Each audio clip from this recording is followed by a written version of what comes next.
And hello, Internet. Welcome to a brand new campaign on the channel. This is going to be Fellowship of Souls. As you can see, we are one player light for the moment for our session 0. That is okay. He will be joining us within an hour or so. And I am just excited to jump in and make some characters, build out the world, and get everybody going. Before I take us on a journey of where the campaign is going to take place and on the kind of background of the campaign, I want to give our players an opportunity to introduce themselves. You might see a familiar face from Land Beyond the Mist. I know there's at least one you haven't seen. And so let's have our players introduce themselves. I'm going to start opposite the camera order that I see in Discord to switch things up. So, Troller Dog, why don't you tell the people who you are and what you got going on? I'm Troller Dog. I don't have much going on. I kind of stream at random times when I feel like it. And there's no structure, and it goes until I'm sick of it, and I'll just randomly end stream, so you probably don't want to come. Because I'll just get sick of it, and I'll just be like, I won't even say anything. I'll just hit end stream, and then I'll be like, oh, man, what happened? Yeah. Well, at least you're upfront about it. Yep. What do you stream? Madden, Escape from Tarkov, Forza, some other stuff. Just depends. There's something you do in all of those games that unite them in your streaming world, though, right? Yeah, I do belittle children online. I do bully children. No. I have fun with it. I have a lot of fun. Like Call of Duty Warzone proximity chat.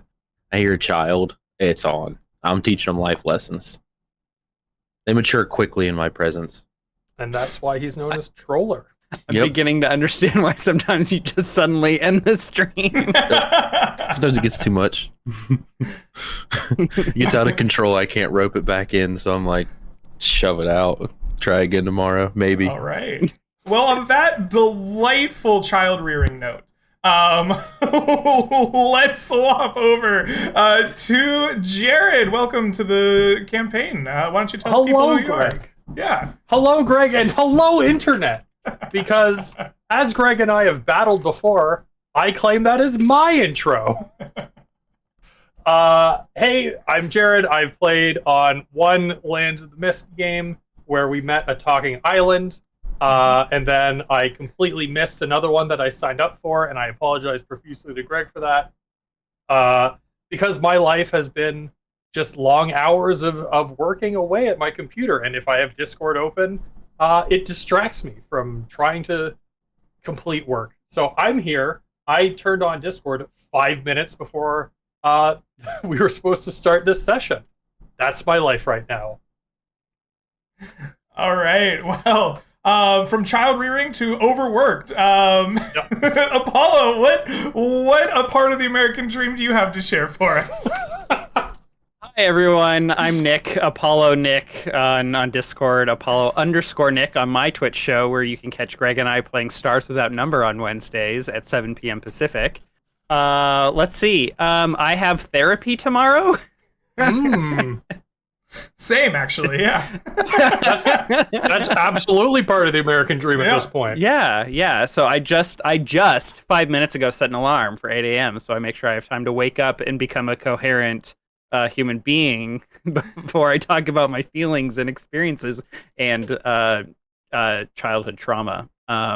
So I'm so glad to be here. Wow, we're up to such a great start, yo. It's gonna be a happy Star-studded cast. Just a happy-go-lucky game. Absolutely. Yeah. I'm very excited to be here, though. Awesome. Well, I'm excited to have all of you here. Our last cast member is Bradley. You might know them from the Discord channel that Neil runs, or his, 100-person war game that he runs. Or various other projects, Bradley Omega. Yep. I'll give him a chance to introduce himself when he gets here, but we miss him for the time being. So, let me kind of set the stage for the campaign that we will be running. The 4 players, the 3 of you and Bradley, will be the heirs to 4 noble families that make up the single kingdom.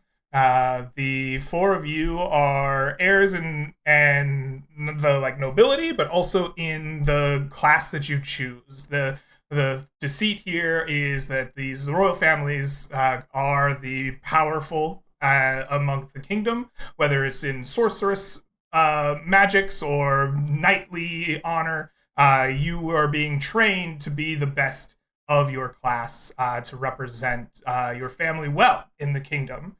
Some time ago, this kingdom was divided in four kind of ruled areas by these families and were reunited after a bloody conflict underneath a single house known as the House of Daiho.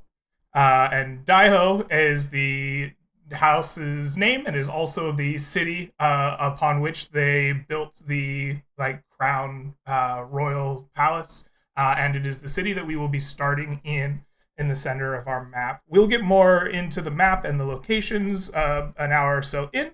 But it is here that you come together in peace. You are getting close to your kind of royal knighthood, essentially. Being told that you are no longer the young masters in training, but are instead becoming lords. And on the day of this honor, the four of you will get word that the crown prince of Daiho has been assassinated. And not only assassinated, but assassinated via a soul shifter, a type of forbidden magic that lets one transfer their soul between bodies and use them like puppets. And so you are tasked to discover this assassin and the nature of why the crown prince was assassinated before the four families have the opportunity to rip themselves apart. That is going to be the stage on which you all are going to be playing, and I'm very excited to see you play that out. And so, while we wait for Bradley, we're going to set aside the world and the relationships thereof a little bit and focus on you as individuals and your characters. I know that Troller, you and I have talked about wanting to make your character on stream. Very excited to do that. But I do also know that, Nick, you have spent some time making a character already. Would you like to share who you are for this campaign? Yes, I got a little eager a few days ago after you had reached out and asked me if I wanted to participate. I wanted to build up the hype, so I had to roll some dice. Mm-hmm. So I've already rolled stats for my character, whose name I'm not 100% settled on, but so far is Pater Rindell of the Rindell house, and I will be playing a stout halfling barbarian of the ancestral guardian subclass. And I'm really, really excited to be playing this character. I've always enjoyed playing barbarians, and every single one of them has been very, very different. All right, excellent. How stout are we talking? Like from a craft beer to an IPA. How stout? Well, here, I dragged a token onto the map so you all can see. It's more set up yet, but I can show it to stream here. I'm seeing he's stout in the pecs, not in the He's abs. more swole than stout, is what I'll say. I rolled really well. Actually, he's not that strong. I might need to tone down his muscles because I have 0 as a mod on strength. So it's 0 strength barbarian? That's right. All right, let's see it. All right. Would you like to share what your stats are? Sure. So my stats after modifiers from racial stats and stuff are 11 strength, 18 dexterity, 18 constitution, 9 intelligence, 12 wisdom, 14 charisma. Wow. Yeah. Yes, my unarmored defense is 18 without a shield. Awesome. All right. I have not rolled health though, and I am looking forward to that. Would you like to christen us with health, or would you like to hold off on that till the end?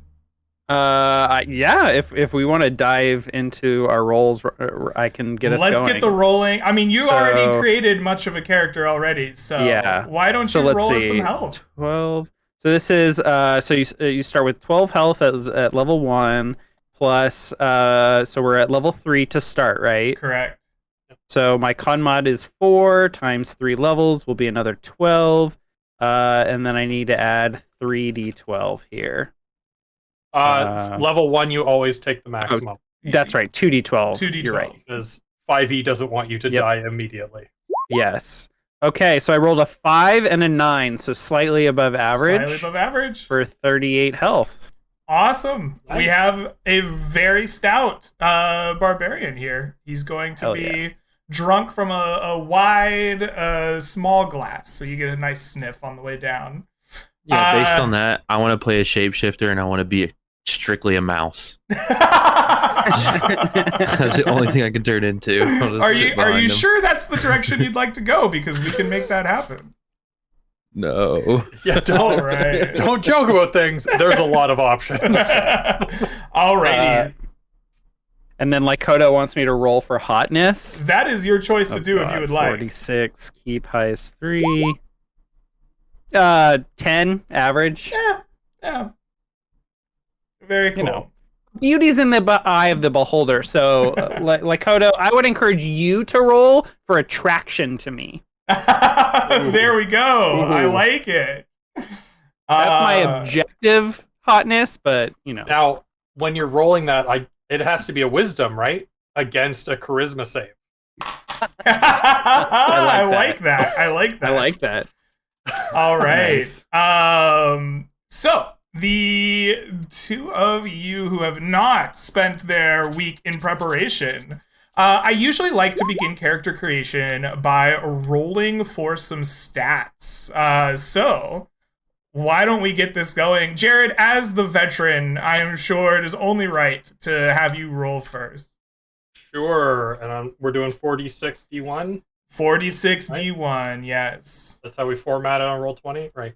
So I need to say, the last time I rolled for stats, I rolled ridiculously well. Yes, you did. Didn't we all wait, are you talking about the campaign with me, you, Greg, and Brad and Mo? Yeah, we were all wild. Sorry. So it was spicy good. Spicy. And then I was like, I should probably play a monk because I have such good stats, and monks need so many stats. And then I didn't play a monk. So let's see how I do. So monk incoming is what I hear. Maybe. All right. 1, 15. Oh, 15, 13, 3, 17, ayo. 4, 16, 16, oh my god. 5, 15, 15. 6. Oh. Wow! This is insane. 2 17s, a 16, 2 15s, and a 13. My friend, your dice are on fire. Holy shit. Look at all those green sixes You in rolled there. 8 sixes. Yeah, Oh my goodness. Yeah, I got hot fingers on the Ooh. keyboard. Ooh. 8 sixes and 5 fives. Whoa. What do the guitar players say? I got blisters on my fingers. All right. Those are some wonderful stats to think about making a character for. That brings us to Troller, my friend. I don't really That's wanna an act go to now. follow up, but you have your opportunity to outdo him. All right, I guess here goes nothing. All right, a 13, good start. 12, 14, 17, 11, and 9. Okay. It's not Jared, but it is not Jared, but you still have a very high stat and some fun ones to play around with for modifiers. Very cool. So, in character creation terms, the next thing that I usually would ask you is, what class are you interested in playing? What type of character are you interested in? Jared, do you have any thoughts on what you're interested in playing? Yeah, I had been thinking Artificer, and I've been thinking Alchemist because I've never played an Artificer, and a lot of the Alchemists are either overpowered or underpowered. Mm-hmm. My vision of an alchemist artificer is that like they're probably highly intelligent and maybe highly social with low physical, and I did not roll for low physical. So I'm adjusting my idea here. Okay. I may go druid. Druid. Okay. I like that. So connection to like the land, and to nature in some way.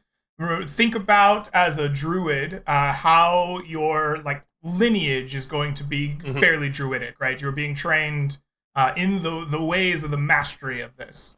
So that'll be kind of your challenge as you create your character. Go ahead and start taking druid abilities, and you might begin as you think of a background as well. Troll. We had talked before a little bit about what you wanted to play. Are you still leaning towards somebody who's a bit of a gish, sword, like frontline kind of fighter that can cast some spells, or did you come up with a different idea since we last spoke? Well, we got killed level 3 the last time I got to play a warlock, so I kind of want to give it a real try because it was fun. Yeah. Well, it lasted. Okay, so are you leaning to jump back into Hexblade Warlock? Yeah, I just want to run it back. I want to see what it's like. Excellent. It's kind of bullshit the last time. Awesome. So, you will be a Hexblade Warlock. I love that for you. So important stats for the Hexblade, of course, are going to be your like physical stats. You are going to be in the front line, but also your charisma, as warlocks are charisma casters. So as you place your stats, you may want to choose to max out your charisma and then focus on your kind of dexterity, constitution, or your strength and your constitution, those types of things. Awesome. So, do you have an idea of what background you may have for your characters? These are going to inform your traits from the background, as well as your selection of abilities that you can check mark down. The noble background is very valid here. You can take it, but I don't require you to be a noble. You may come from a noble lineage, but your background may be as craftsmen or as mercantile traders or gladiators. Maybe your family is just very martial and prowess. Go ahead and take a minute to think on that. And while you do, let's jump back over to Nick. What is Pater Rindel's background? Well, I had just kind of by default chosen noble, Okay. but now you've got me thinking about the other options.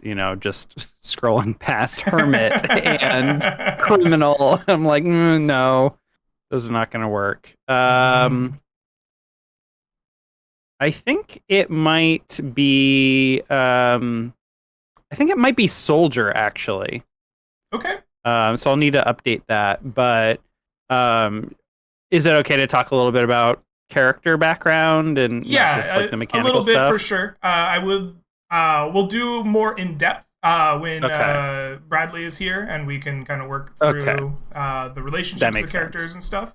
But yeah, a little bit of character background is 100% great. Sure. So, Pater Rindel has not been he's not the oldest, he's not the strongest among his many, many siblings. Mm-hmm. But he is very strong. In fact, I think I wrote he's like second strongest among his siblings.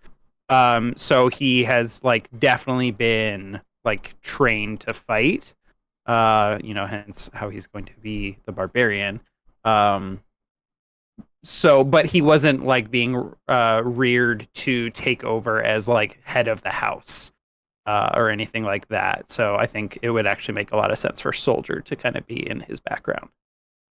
Okay, yeah. So you were previously being trained to like join the military, like the version of the military that your house might have, whether that's the Royal Guard or some other form of martial kind of force. Yeah. Okay. All right. Very cool. I like that. I'd like to come circle back around to that when Bradley gets here, because I do have a question for you Sure. about how that's going to be, but it should be a good time. Jared, do you have an idea of where you've put your stats and of background, subclass, that kind of thing for your character? Yeah, so I did chat with Bradley a little bit, and he had mentioned wanting to return to a character archetype that he had tried multiple years ago in a campaign that we were in, which is kind of, I think he wants some sort of a fighter sorcerer multi-class. And so knowing that we have a barbarian and we have Troller playing a part martial, part spellcaster, and we've got Bradley, who is probably going to land in that area. I'm going to go full caster, and so I'm going to go a Circle of Twilight Druid, which is an Unearthed Arcana circle, but it is about seeking out undead creatures and the natural cycle of life and death. And it kind of uses it wants to cleanse undead and that sort of thing. So I'm thinking that I will play a character whose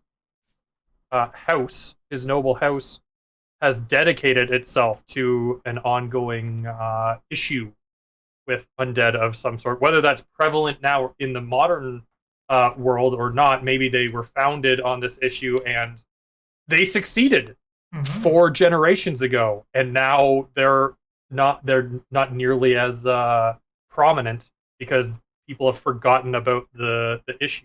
I like that a lot. Yeah, I think that our campaign is going to focus on this idea of soul shifting, and it is a kind of like banned magic. I wonder if perhaps your family was successful in largely eradicating that magic in the past, and Cool. perhaps that form of soul shifting has some connection with the undead. I like it. All right, very cool. All right. So I haven't narrowed down exactly the background yet. No problem. I'm getting no problem. We'll move over to a Troller then, and say, hey, how's the character creation going? Do you need any help mechanically? If so, let me know. If we zoom past too far, you will be taking 3 levels to start. So go ahead and let me know if you need help with that. But if you don't have any questions mechanically, have you given any thought about character background, maybe the background of your character mechanically, or just what you're feeling? Well, yeah, I think I'll just go with the basic nobility, like you were going with. Just keep it simple, since I'm still new to all this. Absolutely. And great. The background of my character, I think we went over a little bit, but kind of like being good with the sword and kind of discovering an ability to use magic and working more towards that as we progress. So, the spells that I have to take, I'm going to try to make them like, pretty minor, pretty basic, like not all that useful. And then, the more leveled up and the more experience we get, we'll start going a little bit stronger with stuff that's a little more useful, All right. But yeah, we're gonna run with the story of seeking out someone to help with training and to progress me and stuff like that. Yeah, I like that. So are we going to go with the idea that people are refusing to train you for some reason? Like I floated the idea of like being born under a cursed star sign. Or is there some other reason perhaps that you're seeking out training? I was going to think maybe like the family kind of look down upon magic maybe. And they're like, oh no, you need to be like a swordsman. Your family is very sword focused. Yeah, and it's got to be like in the dark. Ability. Yeah, I like that a lot.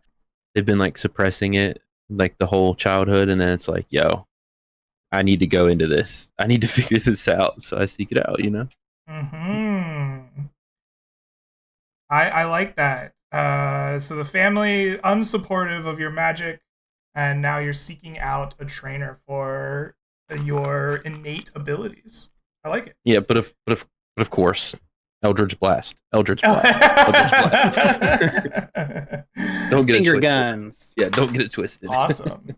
Awesome. Okay. So family and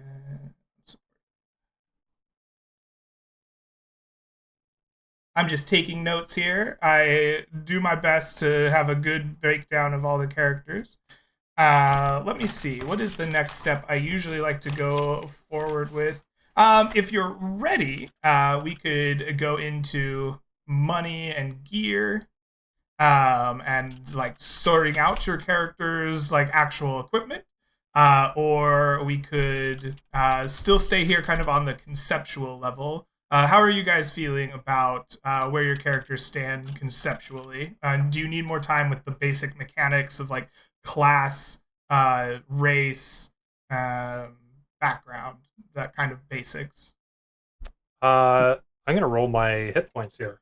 Please do. Yes. Okay, Druid is D8. So Don't feel pressured by me to roll your health if you just want to take average. I just always roll. Oh, I good gotta with it. roll. Okay, so it's 8 plus 2d8 for the 2 levels, plus my Constitution. I will be playing a human because I had so many odd numbers in the stats. It only feels fitting to Absolutely. to just give myself that little extra boost. Yeah, because you need more stats, you know. Sometimes you just gotta roll with 2 the rolls. 18s, 2 16s, a 14. Oh, and round it all out with a 17. Yep. So it'll be 8 plus 2d8 plus 3 sets of 3 equals 9 for the Constitution. I rolled under average, so that will be 22. 22 hit points for our caster druid. All right. So you did 8 plus. What was the math behind it? Okay. 2d8. Oh wait, no, it's because of my Constitution. I need to roll off of, isn't it? Yeah. So Yeah. if you're my ready to modifier of- roll your hit points, you're gonna look at what the book says for your hit dice size, and you're gonna take the maximum of that. So if it says 8, or D8, you're gonna take 8 Yeah, points. D8. Plus your Constitution modifier for the first level. Then you will roll that D8 2 more times for levels 2 and 3, and you get to add your Constitution modifier to each of those rolls. Okay, so like if I put 14 as my number, like I'm adding it by 14 at the end. The modifier for a 14 is 2. It gives a plus 2. Okay. Yeah. One thing I always like to ask a dungeon master when I'm creating a character is, what languages are common to the area? So the area is going to be unified by a common tongue that the like royal city of Daiho basically stamped into officiality by uniting the 4 of you. You may have regional dialects. I think it would be something akin to the like different dialects between maybe like English spoken in the like land where it came from, Britain, then like American English versus the English that may be spoken in some of the like ex-colonies of Britain. But that is the idea I have for the kind of regional languages of each of your families and the like official King's English, so to speak. The monsters in my worlds will all generally have their own language. So if you were to run into, say, trolls speak a troll language. But I will abide by the groupings of languages in the book. So while fire elementals may speak their own burning language, if you are a primordial speaker, they have the ability to speak with you. Well, based on my character concept, what language grouping do you think ancient necromantic evil things would be recorded? Because likely I would be trained to recognize runes or whatever from that.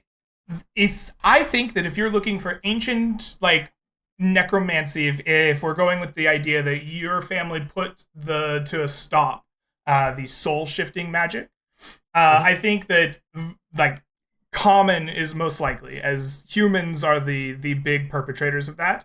But I think that you might Of course we are. you might go for something along the infernal or abyssal lines because at the very least there is a belief among the people, true or false, that soul shifting is tied to the kind of evil spirits on the other side of the veil.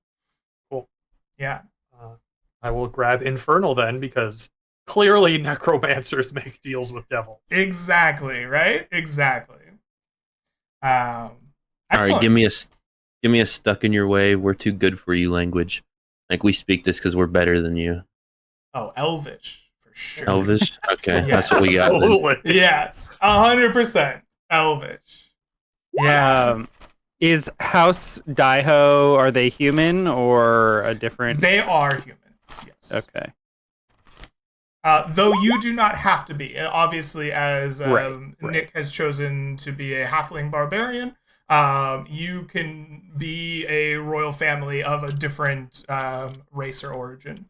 They are. This is not a human-only world as it stands.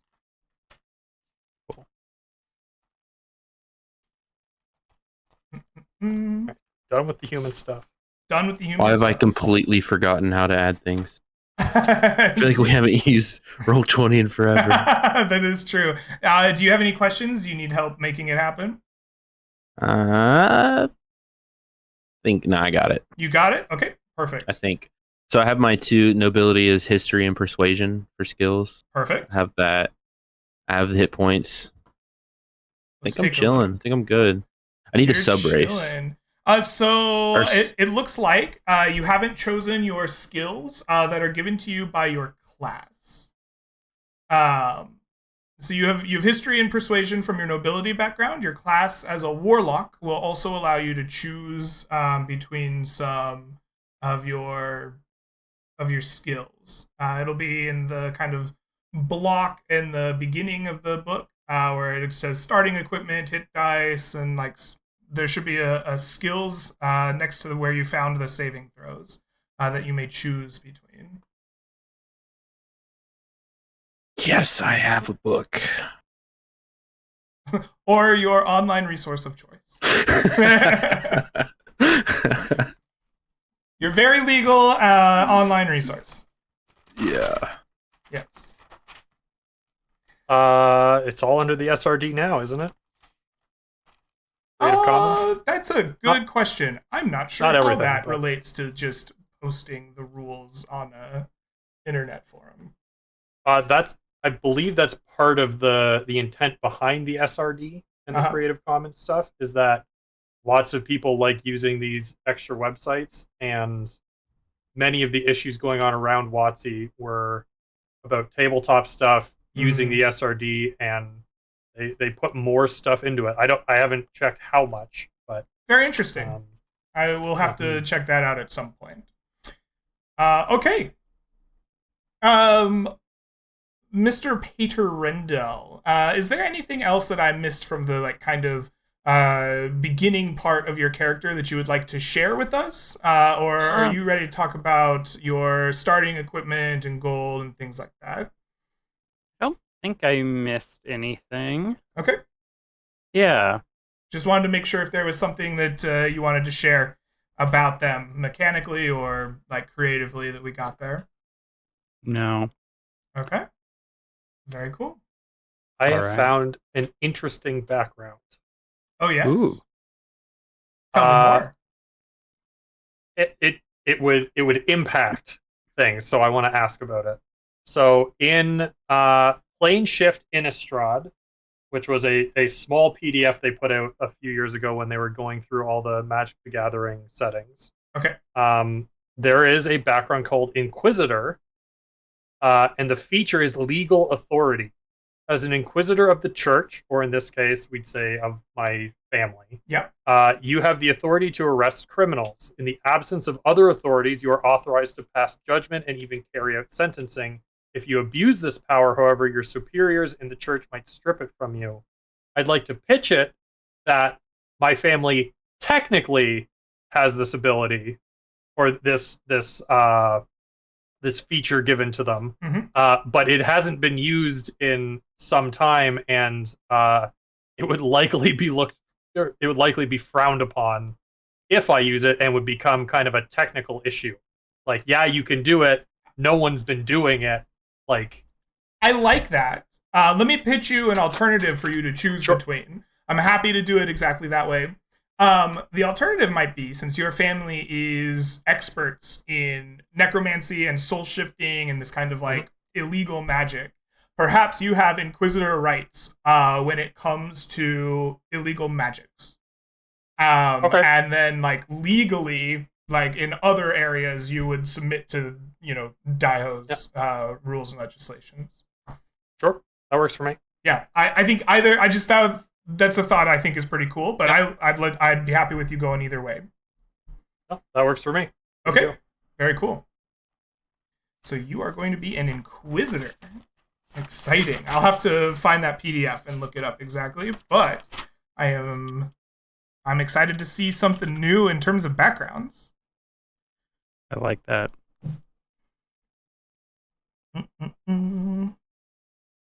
Alrighty. Could you guys do me the biggest favor and every so often look and make sure I'm not absolutely ruining my character sheet? Absolutely. I will have it open here so that I can look at it from time to time.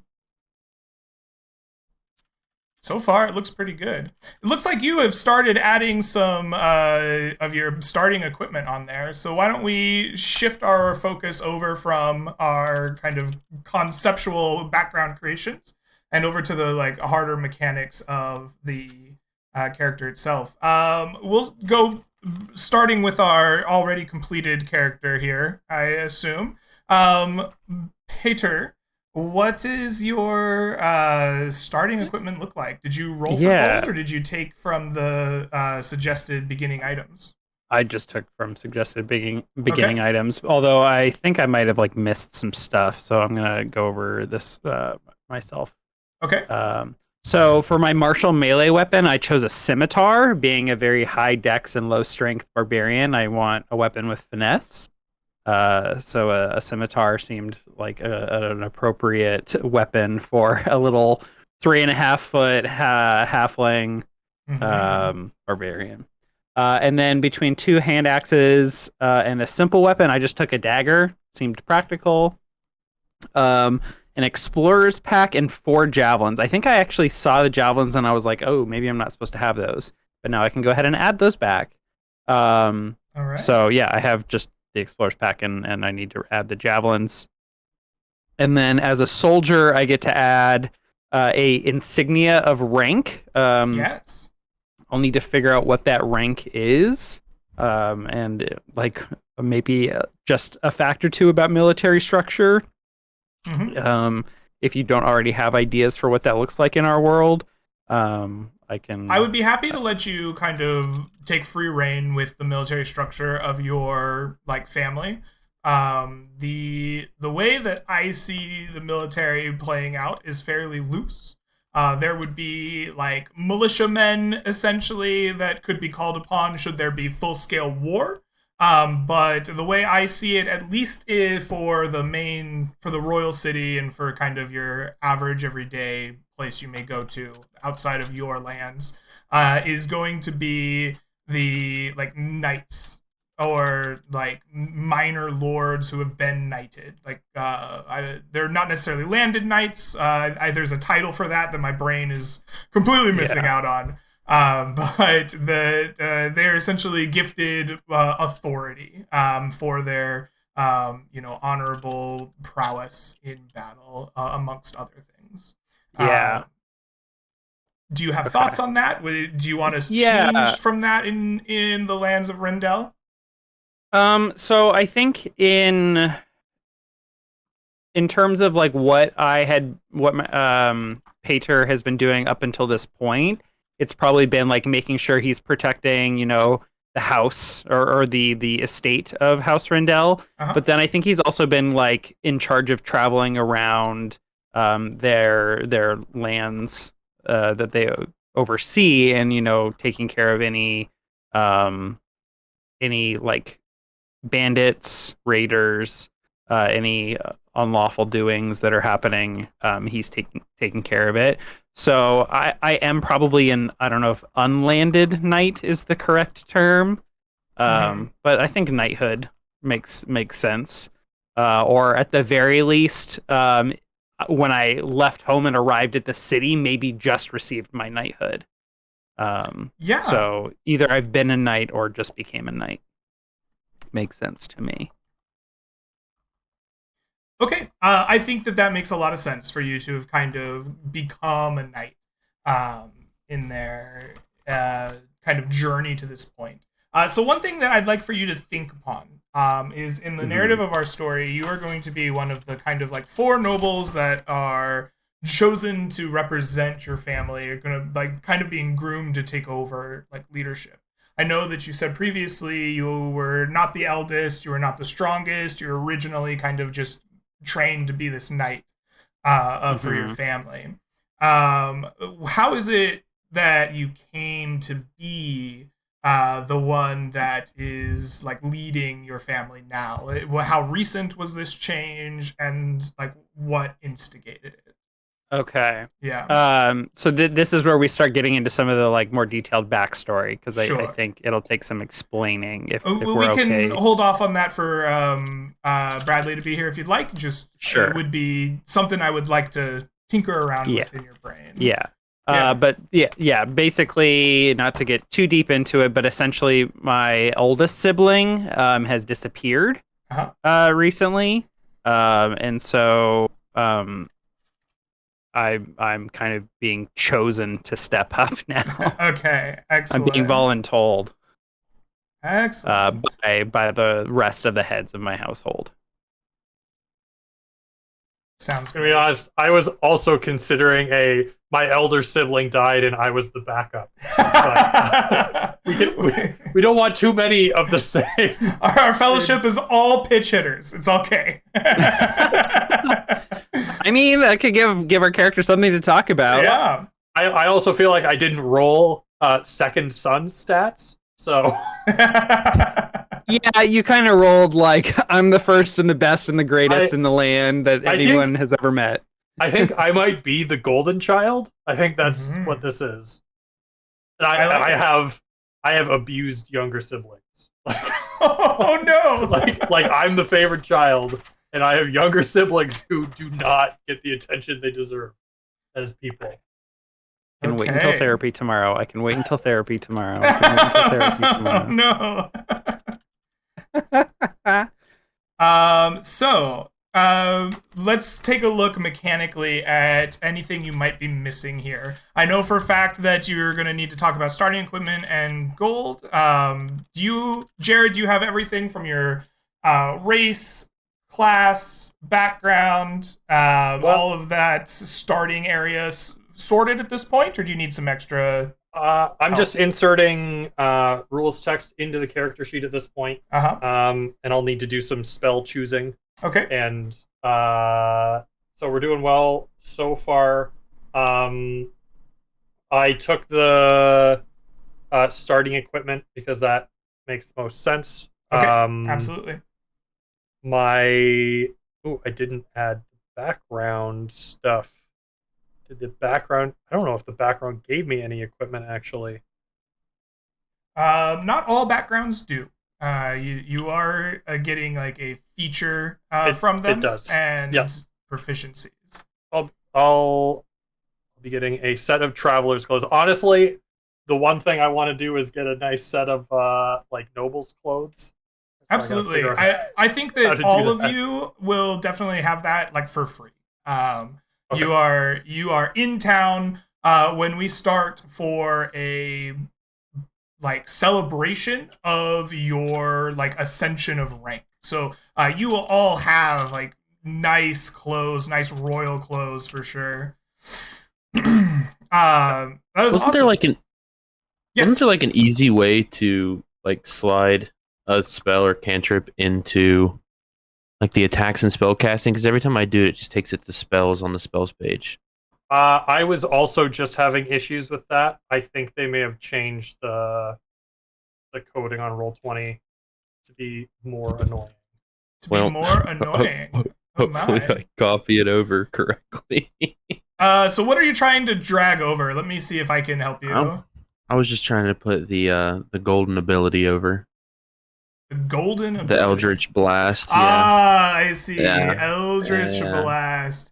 Well, I'm metaing over here. I'm going to drag it in and see what it does to your character sheet for you. Look, I've decided my character is kind of like Naruto, that like only learned his one ability, you know, and then he just kept strengthening it until he's the strongest in the world. I love that. That's such a good reason to cast Eldritch Blast. Incredible. It's like the only thing I could figure out because of like a little baby boy warlock. So like it's all I could figure out. So I kept doing it until I was really good at it. Okay, so when I drug the spell over, it looks like it put it right into your attack box as well. Nice. So what I would want to suggest is when you look for it, you want to go to the I compendium, and you're looking for the spells section. So Eldritch Blast, I'm sure, has a like class or whatever, other options or features slide down. Make sure you're pulling it from the one that says spells, and make sure you're pulling it onto the spells sheet. So there's the core, bio, and spells part of your character sheet up at the top. When you drag in new spells, drag them in when you're on the spells tab, and I'll make sure it'll be there. I love that tidbit about the Eldritch Blast, though. I'm going to make note of that. That's fantastic. You've just been honing this one thing. Jared, while you're doing mechanical stuff, can I ask you a question about your character? Absolutely. I'm so sorry, Jared. I said Jared, and my brain was trying to talk to Troll. I'm so sorry. Troll, warlocks are typically getting their powers from a pact of some kind with an entity. And I would love to know what that entity is for you, or like, are you getting these powers from some childhood pact, from a pact you made recently? Do you not know? How is this coming about as a warlock? Well, much like my character, I am new to this whole thing, so allow me to read. Welcome, Bradley. Hey, Bradley! I didn't even notice you come in. Hello. What makes sense here? What makes sense here? Yes. Yeah, like what makes sense? I mean, like, could it be Pact of the Blade since he's growing up to be forced into the sword or whatever? Would that make sense? I think that for the class type that you want to be, right? You want to be a Pact of the Blade. So I think that's the type of pact that you have created. My question for you is, when and how did you make this pact? Come back to me. Okay, absolutely. Hello, Bradley. Welcome to the stream. How was Madden quarterfinals? Yeah, we had some championship games tonight, and I double booked things. I double booked myself there and here, so sorry. It's okay. It happens. It happens. Yeah. So you are. Have you created? I had suggested maybe that you mechanically created your character ahead of time. Did you have a chance to do that at all, or should we start fresh with you? I did not. I can catch up on anything that needs to be caught up on. Though. Okay, yeah, no worries. So while Troll and Jared are putting together their mechanical, pieces of the character sheet, why don't we start with you? I usually like to start character creation with the roll of the dice and getting those stats taken care of. Looks like we're rolling 4061. That is the choice our players have made to this point. As yes, indeed. Sounds good. Let's do this. Awesome. Oh, that's not right. That's not right. That's 4061. I like those stats, though. You want to use those? Why don't we roll it the right way? Greg, when you get a chance to fix the I cams am now that we fixing have. cams as we speak. Lovely, Yes, thank you. though. I've had That's like 5 people DM me directly on Discord. Well, I appreciate the stream watching out. It just takes a minute to remake the cams, unfortunately. Are you guys seeing these stats? I've got 3 rolled so far. Jesus 16, a 15. Oh my god. Oh my god! I normally hate rolling because the Oh my dice usually goodness, hate a me. 16, a 15, and an 18. The stats Okay, we are on got 3 fire more. tonight. Okay, a Yes! 7, 11. I would like to get like a 3. Give me a 3 or something. A 5. Hey. Okay. So I'm good at what I'm good at. I and love it. Other than that, Excellent. Wow. Bradley, you have my favorite type of stats. High and low all at the same time. That's yes, sir. fantastic. Love it. All right. So, with your stats, the next question I normally ask during character creation is, what class are you interested in playing? Do you have any idea of what that might be? Yeah. So first of all, what is everybody else playing? Do we know what everybody else is playing? Yeah. Would you guys like to intro your own characters, or should I tell them? I am Pater Rindell, a halfling dex barbarian. Okay. I will be playing Bartleby Dickens, and I am playing a human druid Circle of Twilight, so I'm a caster druid. Okay.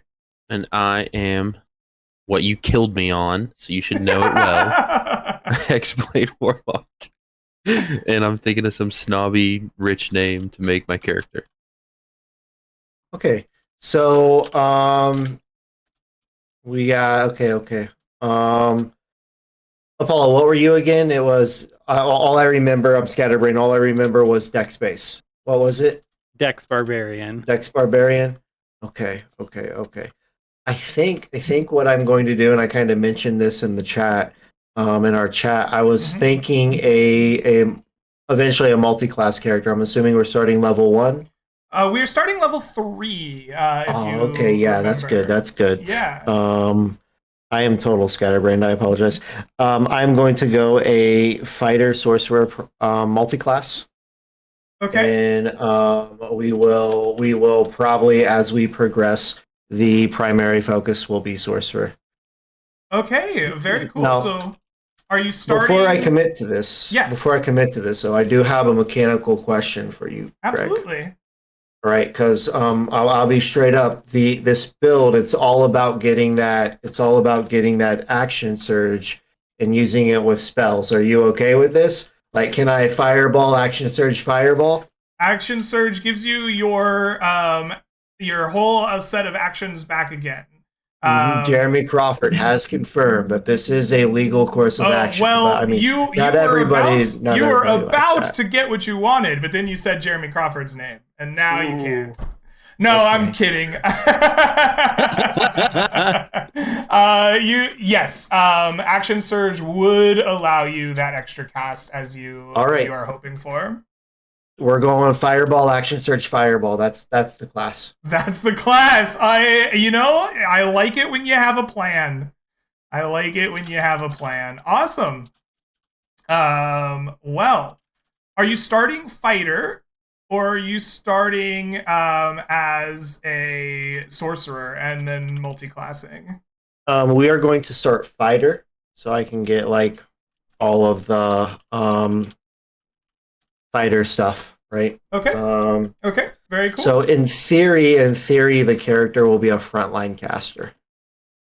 Okay. I've got some tricks up my sleeve to make it work. So you've got some tricks up your sleeve to make it work. All right. Very cool. So the next thing that I will ask of you, as you're adding, your abilities to you're adding your abilities to the sheet. Your starting HP. If you'd like to roll it, you may, or you can take the average. So far, everybody has rolled. Your class features. What is the background that you would like to take? You kind of missed the introduction spiel a little bit. Yeah. You are playing 4 nobles that are of different houses in this kingdom underneath the kind of royal house of Daiho that united the kingdom after a past conflict. Your Okay. 4 houses are your own choice. We'll talk about that later. But you don't have to be a noble, right? You can think of this background as like the way in which you are a noble.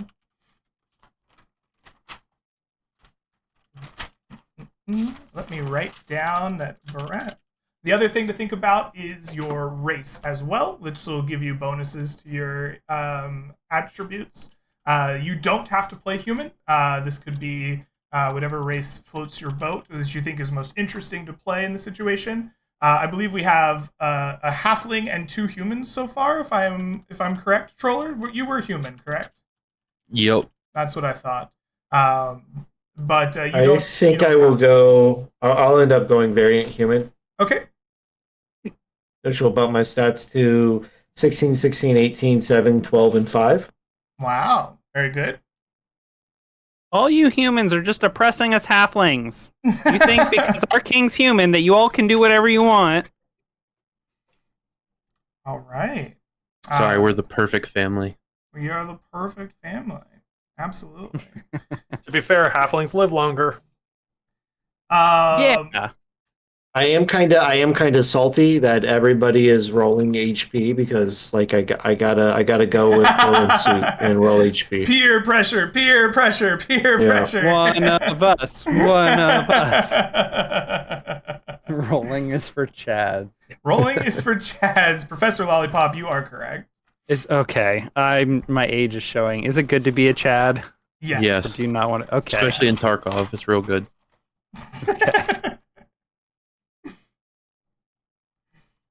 All right, I'll go ahead and roll for my sorcerer HP. Okay, go ahead. I am excited to see it. So you Come get on. your 1d12 from fighter and then 2d6 from sorcerer. All right, that's a 3, That's a 3. and that's a 6. And that's a there you 6. go. Very nice. What is your con modifier? My con mod, I've got 16 in con, so Very nice. that is a total of. Do That a is a little bit plus of plus math. 9, 27. 28. Brad, are I you, I are you got doing 28 a on my physical end. character sheet? Okay. No, I write notes and then transfer it to the digital thing. I clicked on your Beautiful. character's sheet just to look at your spread and was like, oh, he hasn't started.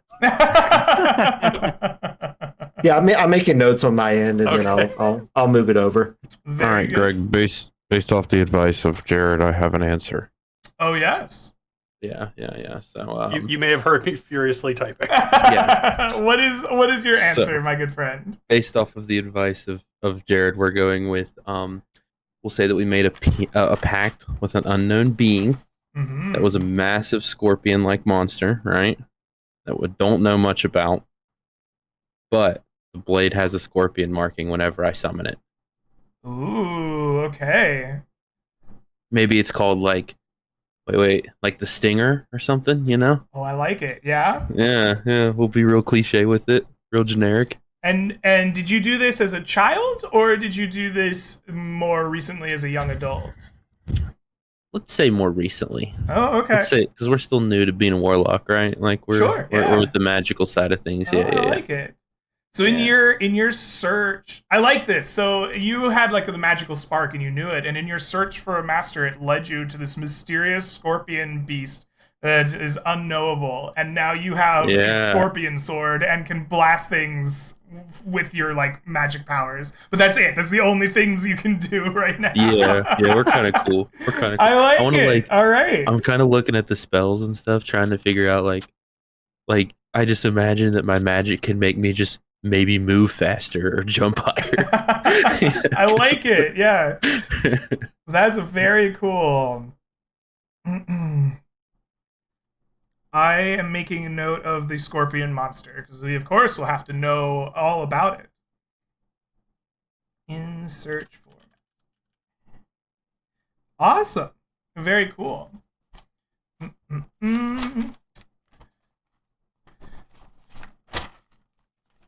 So, is there any help that you need mechanically, Jared? I think I've asked you all the questions that I have. Is there anything more you need for actually making a physical character? I don't believe so, unless there are some restrictions you'd like to throw out that I am aware of. I don't believe I have any restrictions for us at the moment. No. I am good to go. Just all right. Inserting attacks and that sort of thing. All right. Troller, same question to you. Do you need any help mechanically? Or you got I'm this? sure I do. Yeah? Yeah, because like I'm looking at Jared putting on his features and traits some cool stuff. Uh-huh. Okay. Well, let's take a look at the Pact of the Warlock. I kind of just pull up Jared's sheet and then I realize that I'm really far behind. And then instead of trying to catch up, I just freak out. At roll 20. Yeah. It's not really fair to judge against what I'm doing. Basically, all I've got is Eldritch Blast. I have my skills picked out, my proficiency in language, so light armor, elven. That's it. And my items, that's it. Okay, so you are an unknown creature. I think that so you get to choose a patron, an otherworldly patron. Here are some that I think are possible. Fiends can be unknown creatures. I think a great old one. Oh no, we already know. You are a Hexblade. Yeah. Never mind. I lied. So you've picked a Hexblade, you know that. Okay, very good. What else do you need from level 1 here? You know some magic. So you get 1 extra first level spell. And 2 cantrips that you can choose for level 1. We might as well just go all the way to level 3 for you, right? Sure. All right. So at level 3, you're gonna want to know 4 spells, 2 of which can be 2nd level spells if you desire. No, 1 of which can be a 2nd level spell. I lied. 2, 3, 4. So you're going to have 3 first level spells, 1 of which is Eldritch Blast, I think. Or is that a cantrip? That's a cantrip. Yeah, it's cantrip. So you're going to get 3 first level spells and 1 2nd level spell that you can cast. If you would like, you can bank those for later, because your character is all about magic that is kind of untapped at the moment. So if you would like, you can choose to just not select any of those spells, any number of them, and just make note of the fact that you're banking them. And then when you get a master in game and you learn some things, you like unlock them and you can choose then for the spells that you'd like.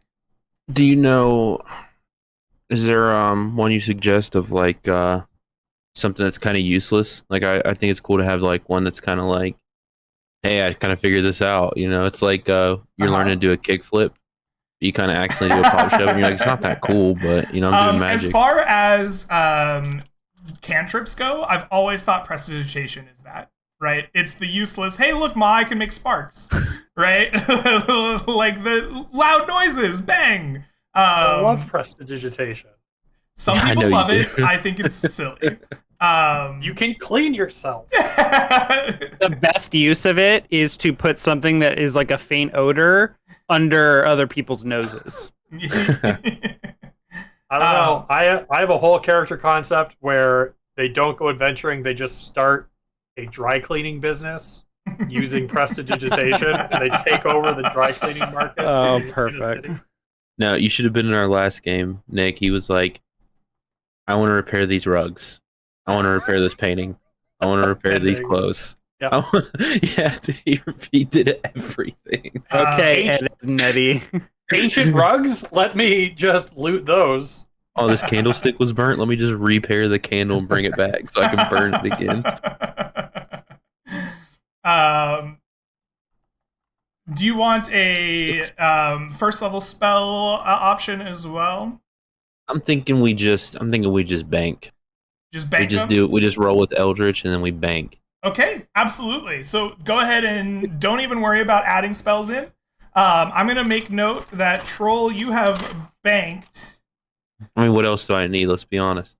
Banked Greg, 3 if he first level promises- spells. If he promises to never learn another spell, let him upcast Eldritch Blast. I think that would be really fun, but we'll do that in game. 1 second level spell. Wait, but I want the shadow step thing. Don't make me just do that. Oh, he wants spells eventually. All right. I just So want the shadow step the next thing that you're going to choose at second level are Eldritch Invocations. So let's take a look at Eldritch Invocations. In your study, you have unearthed invocations, fragments of forbidden knowledge that imbue you with abiding magical ability. You get to make 2 of your choice. So let's take a look at those invocations. Some of them will have... Let me think about what you would like. So you want to be fighting with your Scorpion Sword more, or do you want to be blasting with your Eldritch Blast more? I think it makes sense to be more swordy in the beginning. Okay.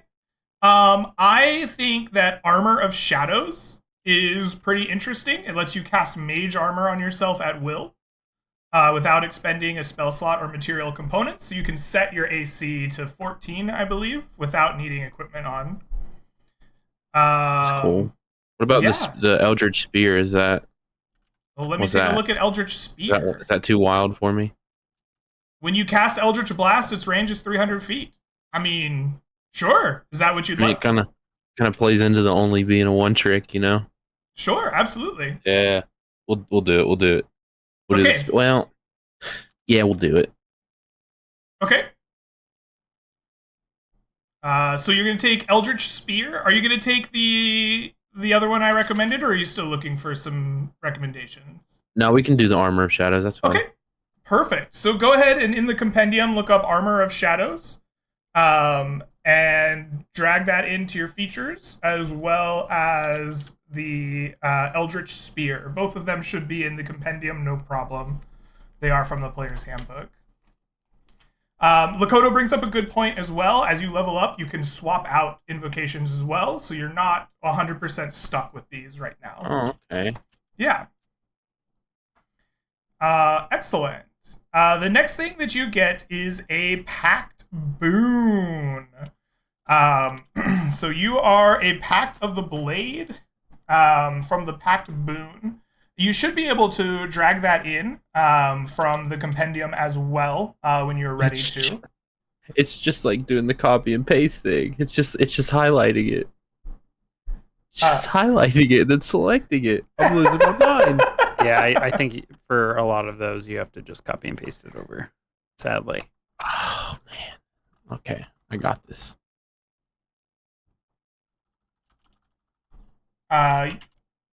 If you need help copy and pasting, that's something mechanically we can do later. But just as a reminder... I'll just put the name for now. Yeah, just put the name down. As a reminder, what this gives you is you can use an action to create a packed weapon in your empty hand. For you, that's going to be your Scorpion Sword with the mark on it. You are proficient with it, and it counts as magical. Your packed weapon disappears if it's more than 5 feet away from you for 1 minute or more. It can be dismissed just with no action required on your part. Let's see. You can also shunt it into an extra dimensional space whenever you need. I think that's the dismissal that we're talking about. Basically, you have a magic weapon that you can just poof into your hand when you are using it.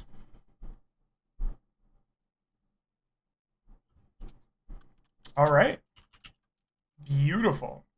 With that, you are set, my friend. You should have everything ready to go on your sheet there. I do appreciate it. Yeah. Nick, was there anything else that we needed to go over for you, or are you completely set on your sheet, ready to go? I'm all good. All right. Well, let me ask a couple of questions of Bradley here, and then we might go into a small break and come back on the other side. Bradley, you've had a chance to kind of listen to us talk for a bit here. You're a human fighter sorcerer. Do you know what the kind of like background of your character is going to be? Like what it, how you're a noble and that type of thing. I have a couple ideals. Really nothing too exotic. Okay. I think his family, my character's family, is probably like a warrior family, right? Like historic knights, maybe like my great grandfather or something was like this big great knight, and since then, the family's been on a downward spiral. My character's background is definitely more martial. His entire upbringing was be a great warrior, blah blah. He's drawn to the stars though. I would like to, if we could, with the sorcerer origins. I would like to flavor something that's like astronomy based. I don't think there's a subclass specifically for that. So if you're open to it, maybe we can flavor something in that flavor. Sure. What do you have an idea of what that might be that you want to flavor towards the stars, or are you looking for suggestions from me? I don't really have anything too specific in mind. Is there anything that jumps out to you right off the bat? I honestly think we could maybe flavor a draconic bloodline to be a little celestial. Yeah. Give you kind of swap in some of the draconic traits, right? Instead of like scaly armor, maybe more of a like almost etherealness to your character.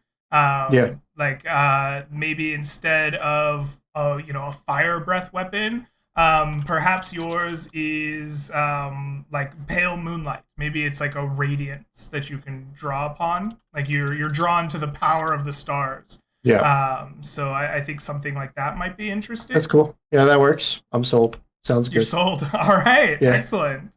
So you're going to be a celestial bloodline sorcerer.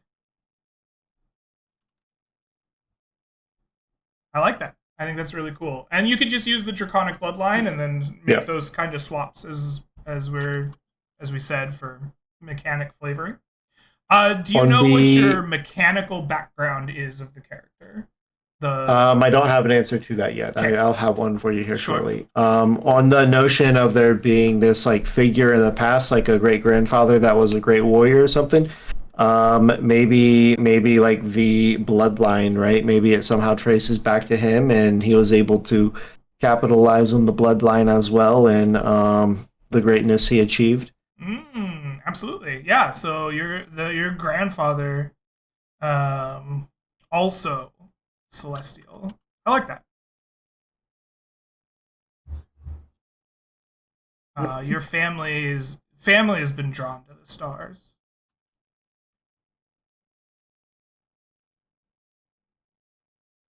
Forgot how many spells druids have. It's a lot, yeah. Too many. Family is drawn to the stars. Grandfather.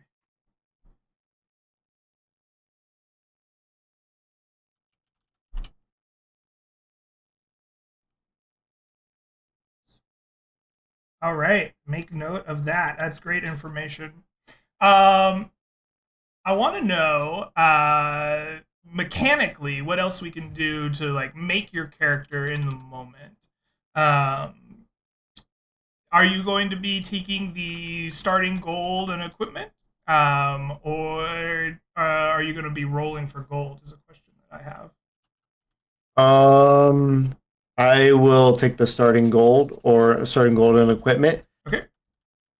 Unless everybody else is like, let's roll for gold. Everybody else, but if everybody else is doing that, like I'll go with that. You know what? You guys ruined my life by making me roll for HP. I propose we all roll for starting gold. I'll roll for gold. I don't Okay. care. No, I'm joking. What Let's do I not roll? do it. No, tell me No, what we I don't roll. want to do that. We don't want to do No, that. I'm No, don't do it. Don't do it. Stop it. Stop it, troll. Stop Tell it. me, Troll, you already have a lot of the starting equipment on your character, I think. tell me how to roll for this, Greg. Come on.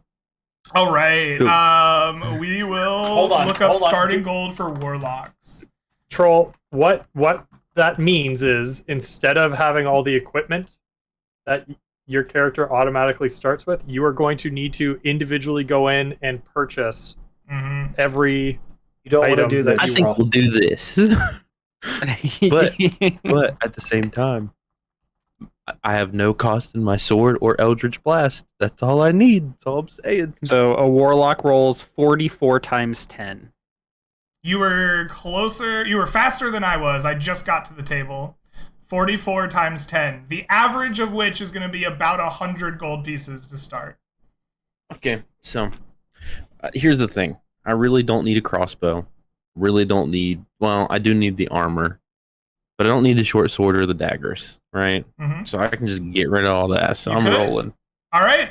Roll for me. 4d4 Oh my god, is that bad? times 10.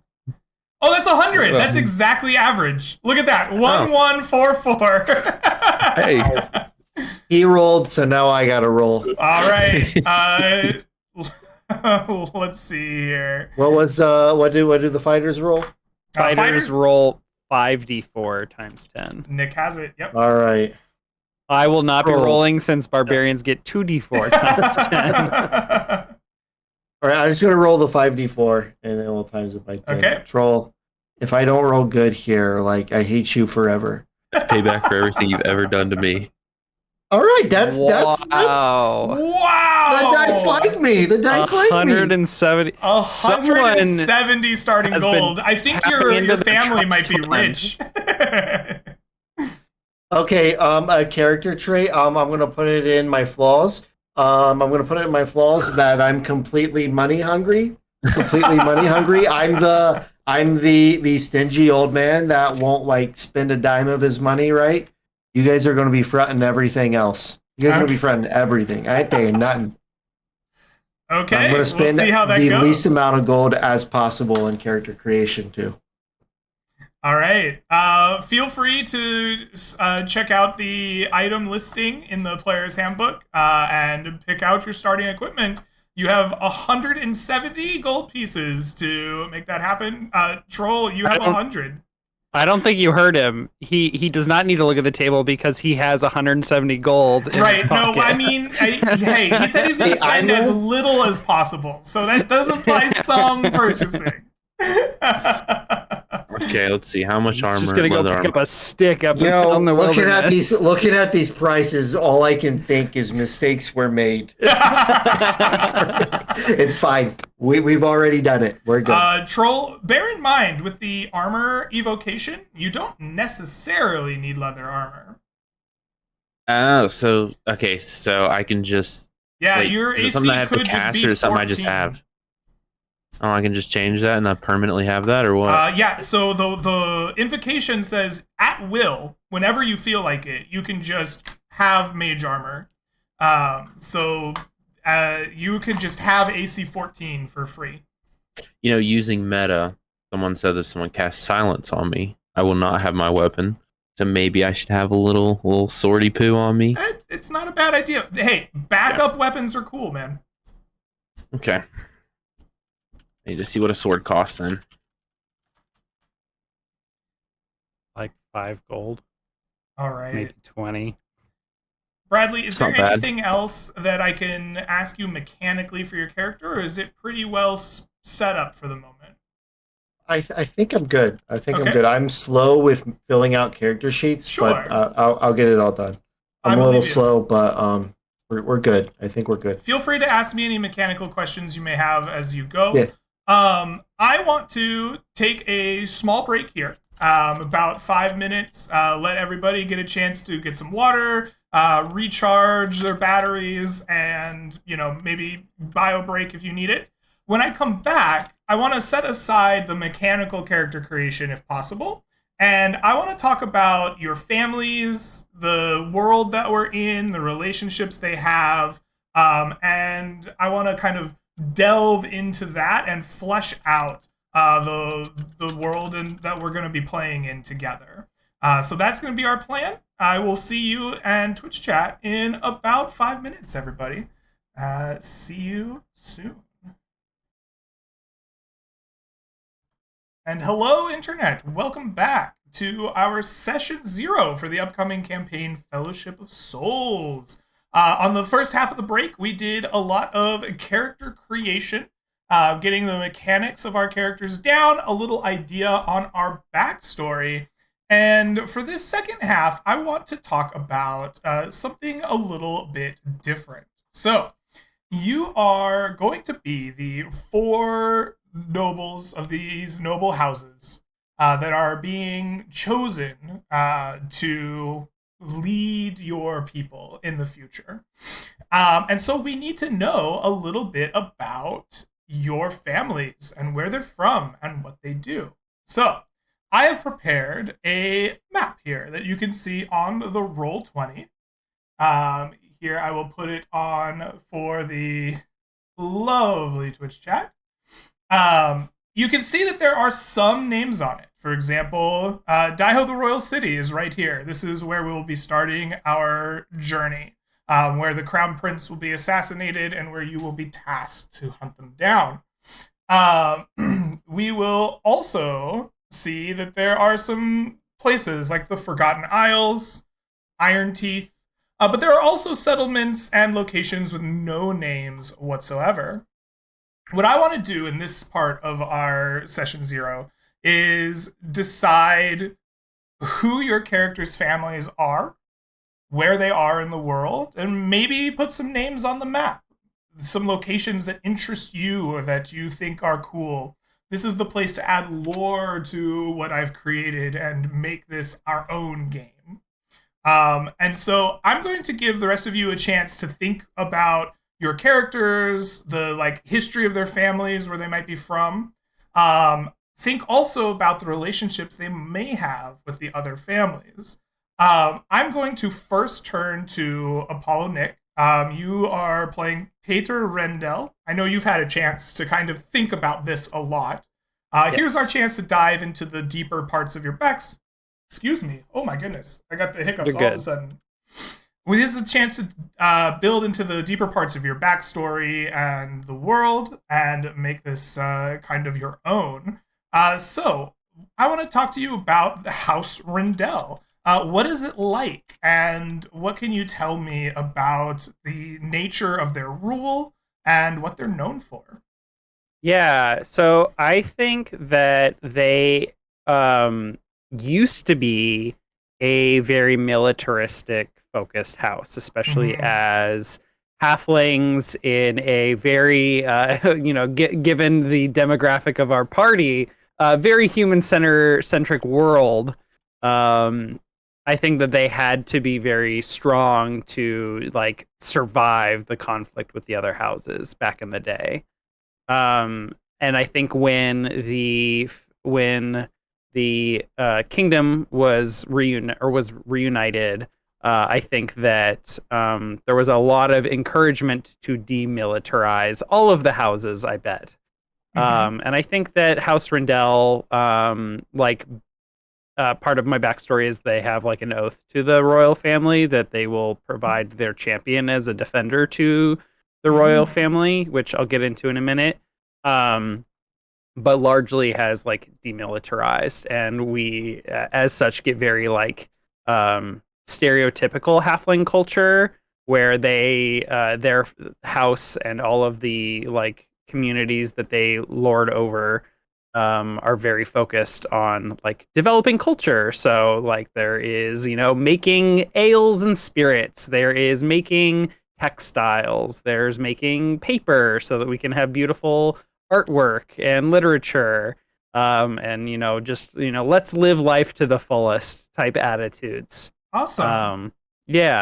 And so within the family structure itself, I think that a lot of Pater's siblings each have kind of their own thing. Some are really good at music, some are really good at poets. Some are like gardeners or like to study botany, things like that. So just, very jovial stuff. But there is still a little bit of a military focus within the family because of their oath to provide a champion to the royal family. Okay, I like that. I like that. So your people are demilitarizing, living life to the fullest. What is the main export of your lands? Right, your family controls some of these lands. Like, what is the I like? And I ask this not because I care that you export salt or something, but like it Yeah. speaks to like what life is like for your people there. What is the average person doing for your family's lands? Um, Probably paper Paper making? and paper products. Yeah. Very cool. Okay. Stuff to everybody's got to wipe their butts. Greg, everybody poops.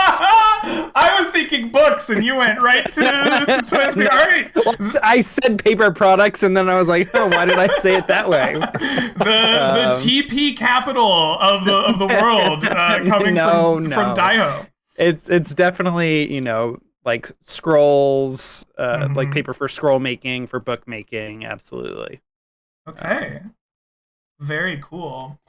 So we know that you have named your house Rindell. Yes. Jared. And that's spelled Ryndell. What is the name of a minor house in the lands of Rindell? Sorry, were you asking me or Jared? Jared. Okay. Oh, you're asking me. Yeah. I think it's the Reds. The Reds. REDD. REDD. You robbed me. Very good. Yeah, kind of. Troll was going to go with Gingerborn for Close. his family name. I was going to go with Redmond. Troller, what is a minor house in the lands of Rindell?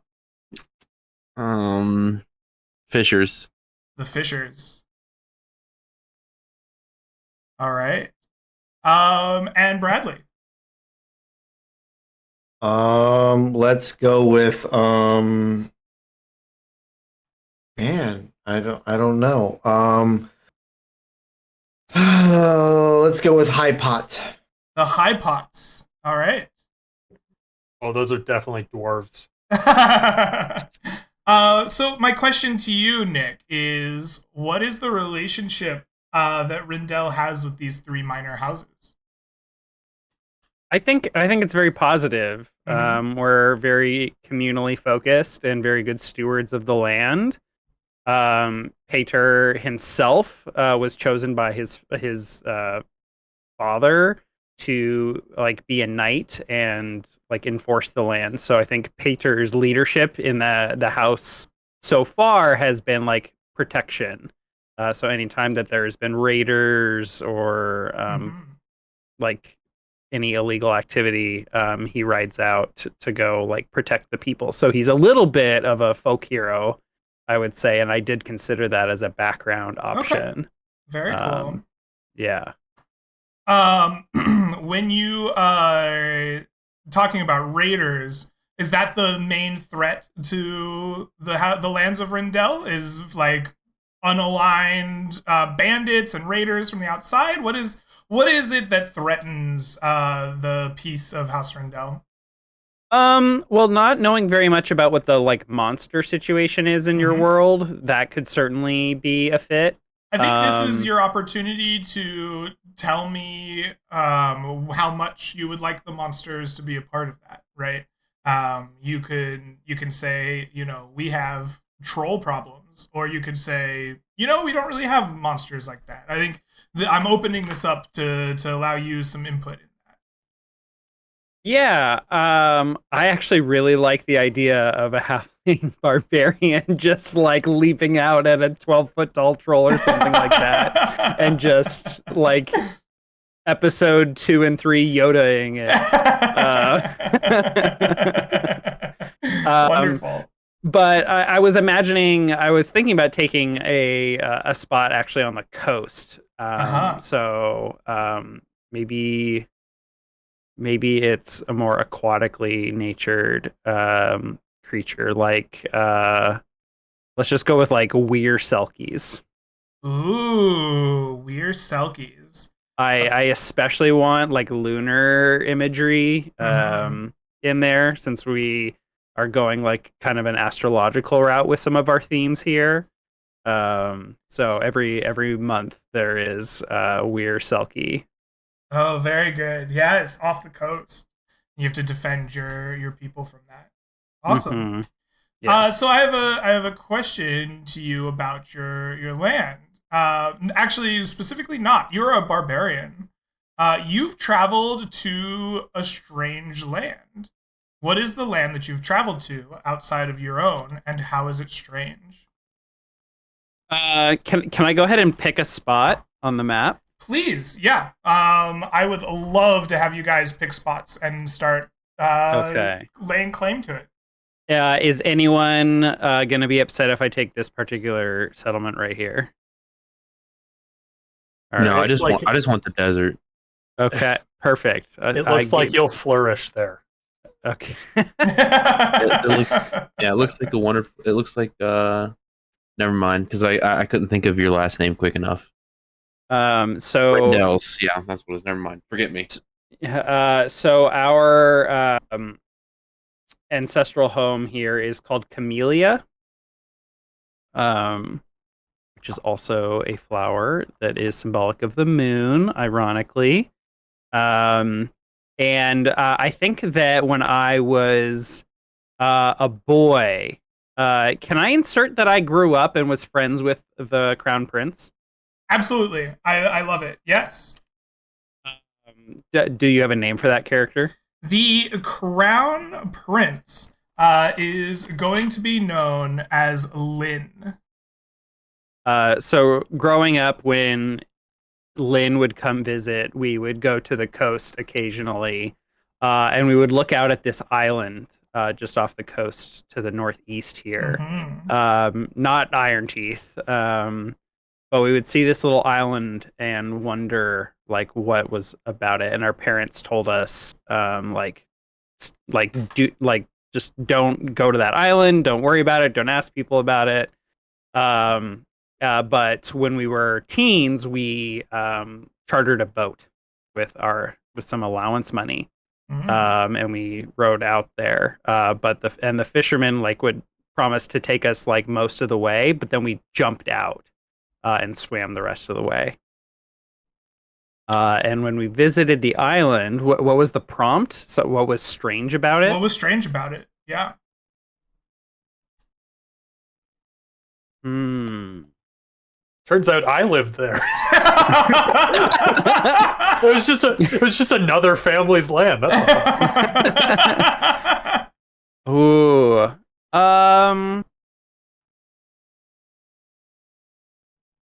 I think that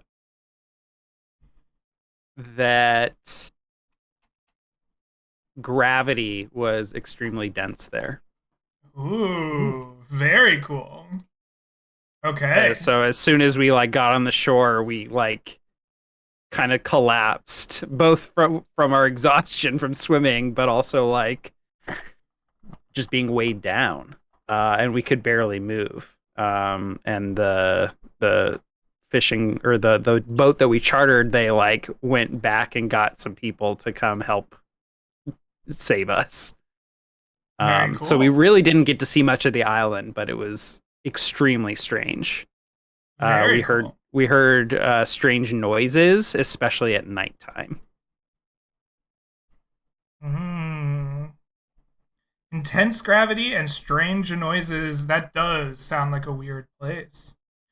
Is there anything else about the lands, your people, or your family that you'd like to add before I start asking for the details of our other players?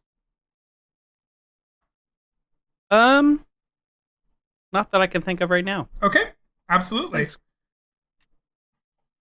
Let me finish my notes here. And I'll go to Jared next. Sure. Jared, have you settled on a name for your character and your family? Well, as we discussed before we started the stream, Troll had asked me for a name to suggest to him, and I said Bartleby, and he rejected it. And so I will be Bartleby. And based on another conversation, I will be Bartleby Dickens of the House Dickens. Bartleby, son of Bartleby of the House Dickens. Are you Bartleby Jr.? I think I might be like Bartleby the Fourth. Bartleby the Fourth. I like it. Okay. Yeah. Okay.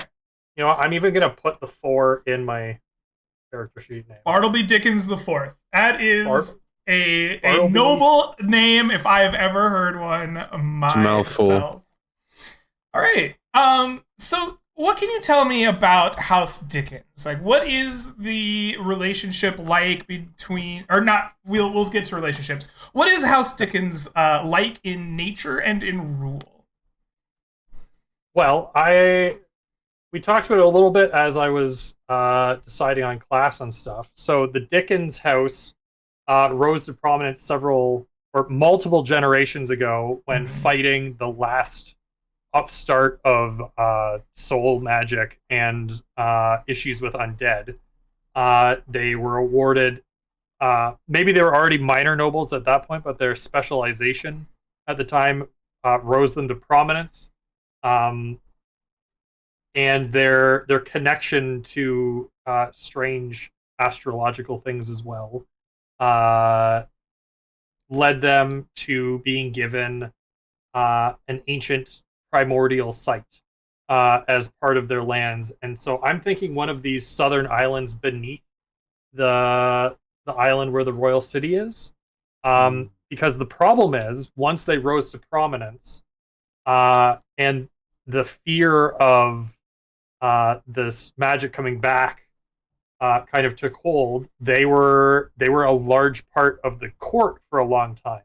And so most of their dealings were always in the royal city, and so their island is actually fairly underdeveloped. There isn't really a core town. They might have a small manor fort kind of thing, and there's a few other smaller families on like minor noble families that pay homage to them, but it's under developed because they've spent so much time at court. And the problem is once people started forgetting about the dangers of the magic they were there to combat, it was now too late. Most of their wealth had frittered away, and they now don't have the funds to develop. Okay.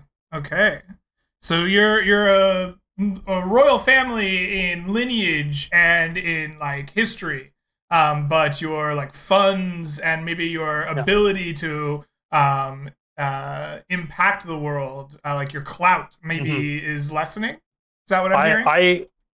The Dickens name is strong. The Dickens treasury is not. I see. Okay.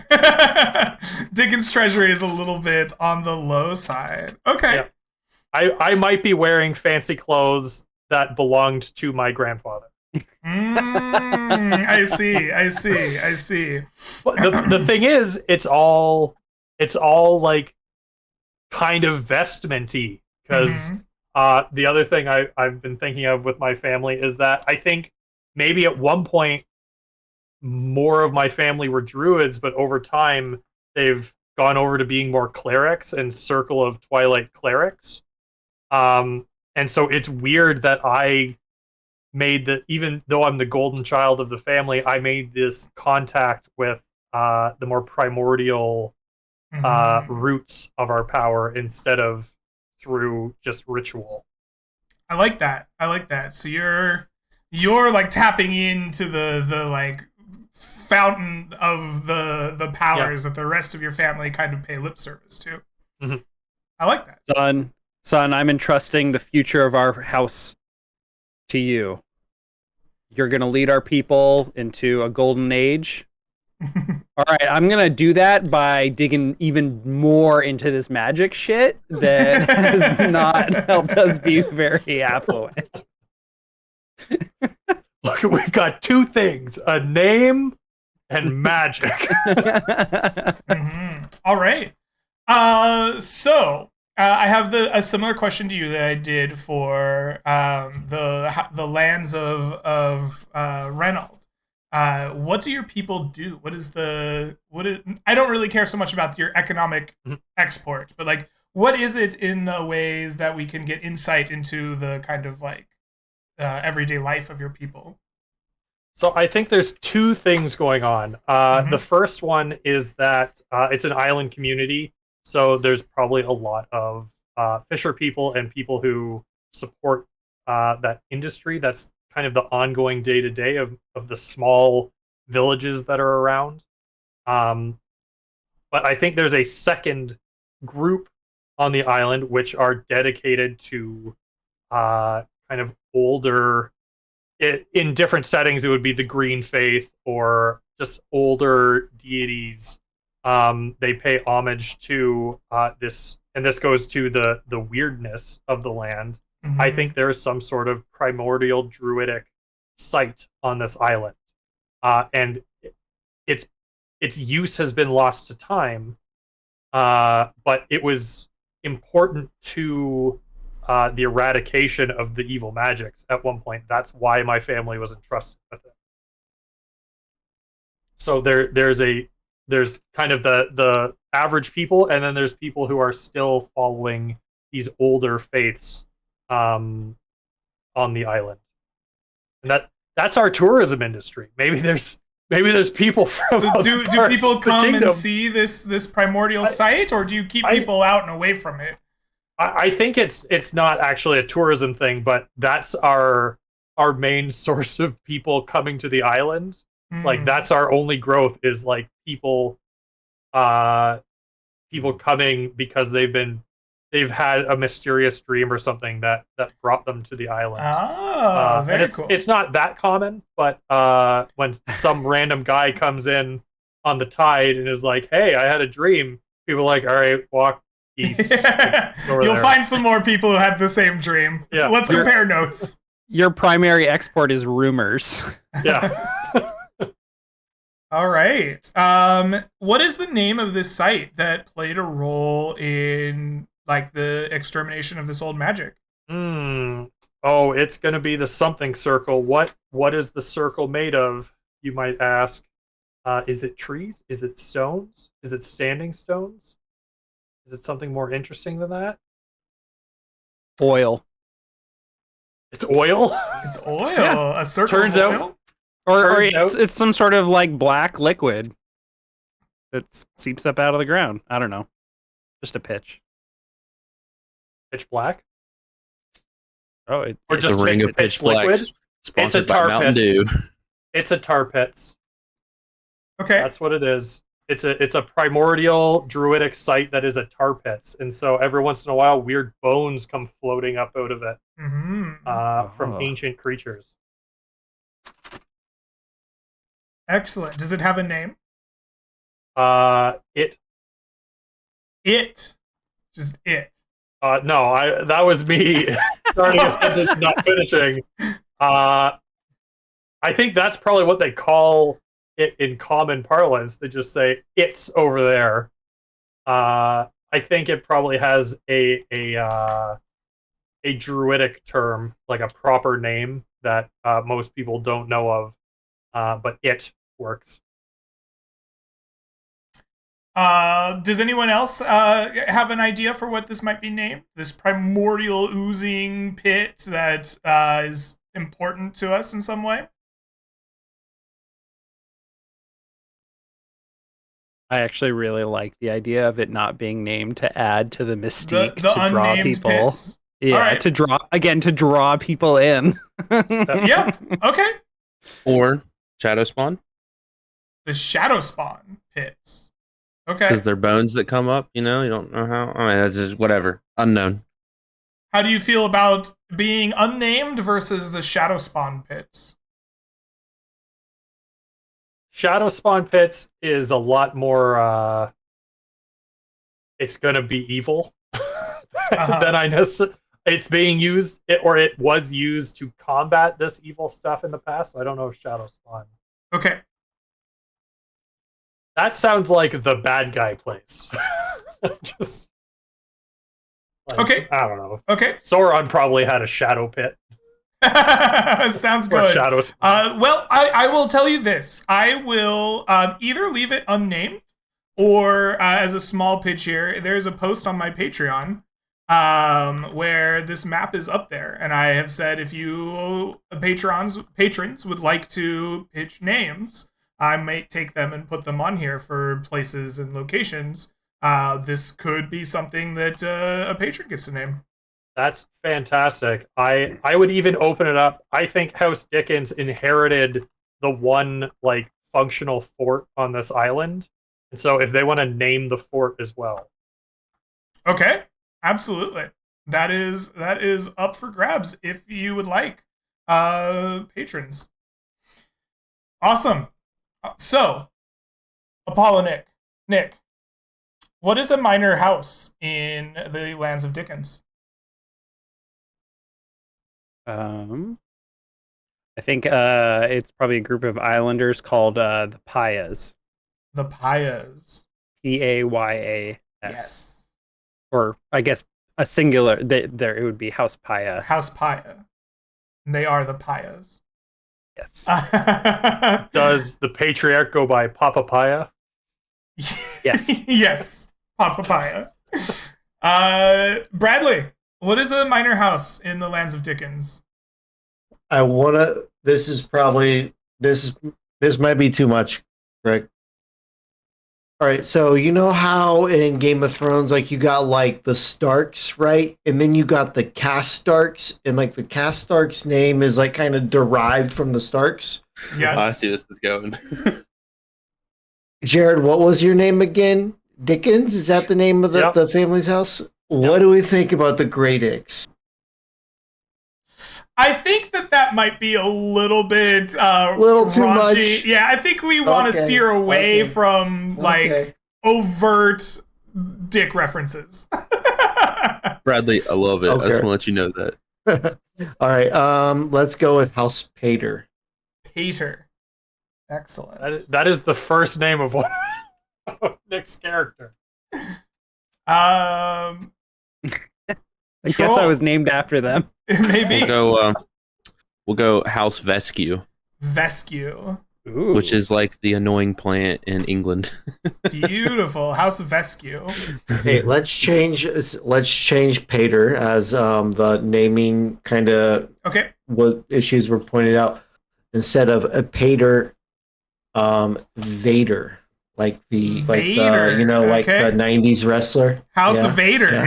Yes. Yes, that is the more common. That is the most common. the most common use of the name Vader. Yeah. Yes. So There might have been some movie that stole the name, but we all know it came from wrestling. definitely. Definitely not the German word for father. Jared, what is the relationship between House Dickens and these minor houses? I think they are generally left to their own devices. Okay. As I said, the House Dickens mostly spends their time in the royal city because they're so connected into the royal court. Okay. Even though their influence has waned.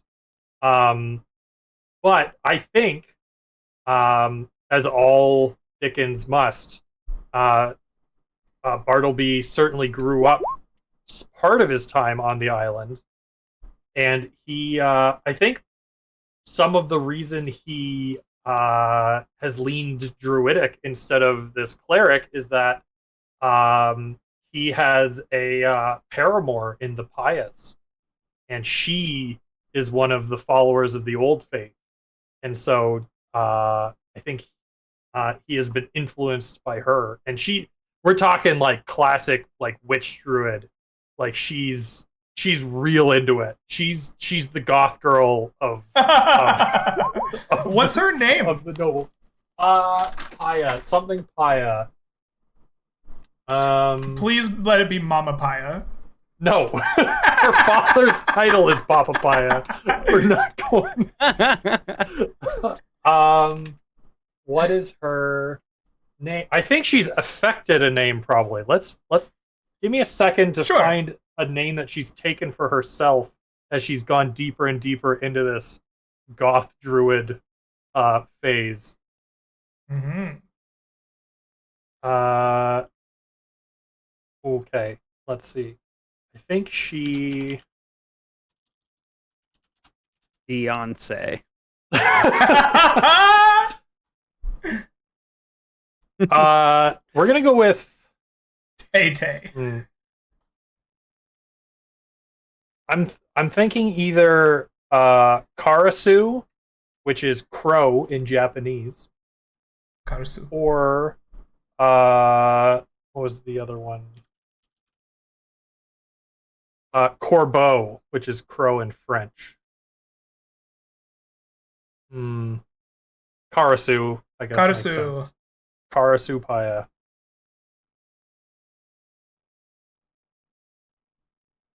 And we're talking like she wears the antlered skull on her head, paints her face, like she's gone full goth druid, dances out in the swamp on dark nights where there's no moon. Yeah. I like it. It's gotten weird. It's gotten weird for weird. the family. Yeah. They're a little concerned. Okay. All right. You are playing a druid, yes? Yeah.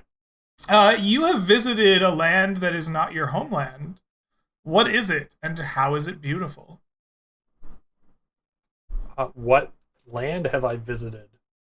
On this map, or just in general? I would prefer it to be on the map, but if you Okay. have left the Kingdom of Deho, that is acceptable. I think I have gone to Dragon Peak. Okay. And I think it's a rite of passage for the Dickens family that they must climb to a point on Dragon's Peak where one of the major rituals that helped combat evil happened. And so I've mounted Dragon Peak. Mm-hmm. I don't know if maybe you're planning there are dragons there or not. I don't think I had an encounter with a dragon, probably. Okay. But I did see this fantastic view across the oceans from the side of Dragon Peak. The view is beautiful, just seeing across the sparkling oceans. Excellent. Okay.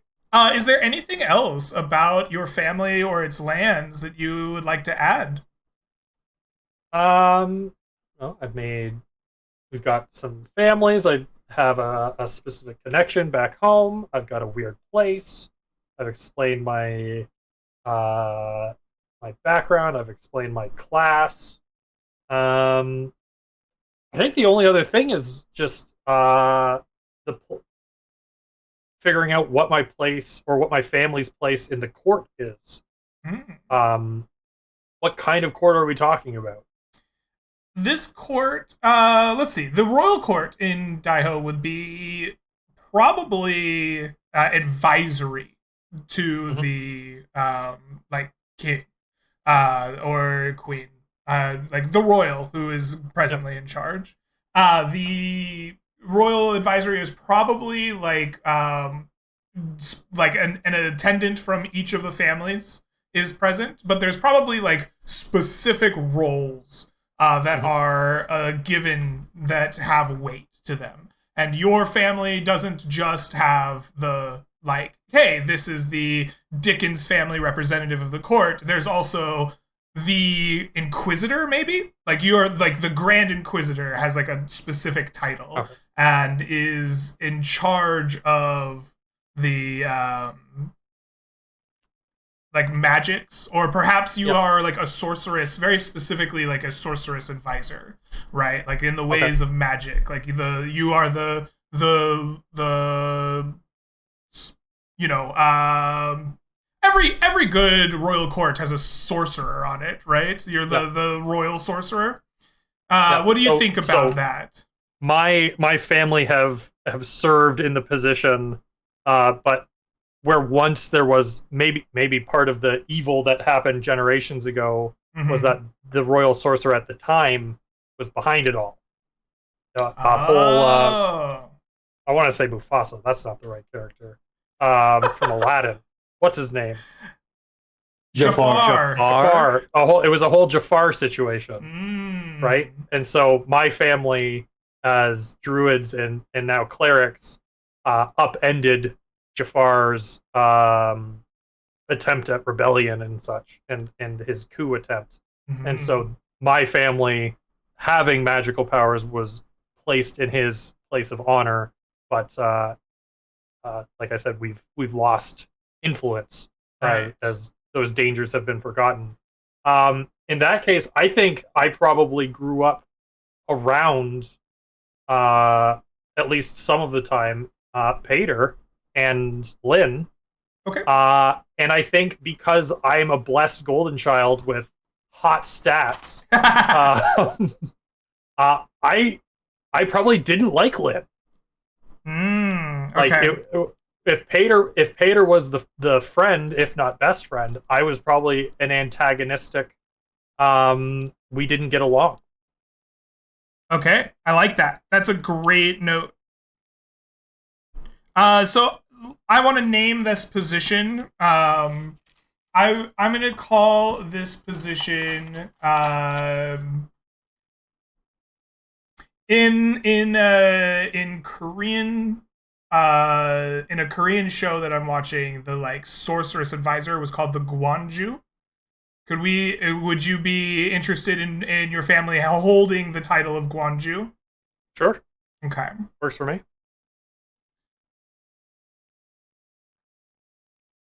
How do you spell that? Gwanju, and my pronunciation could be poor. Very white.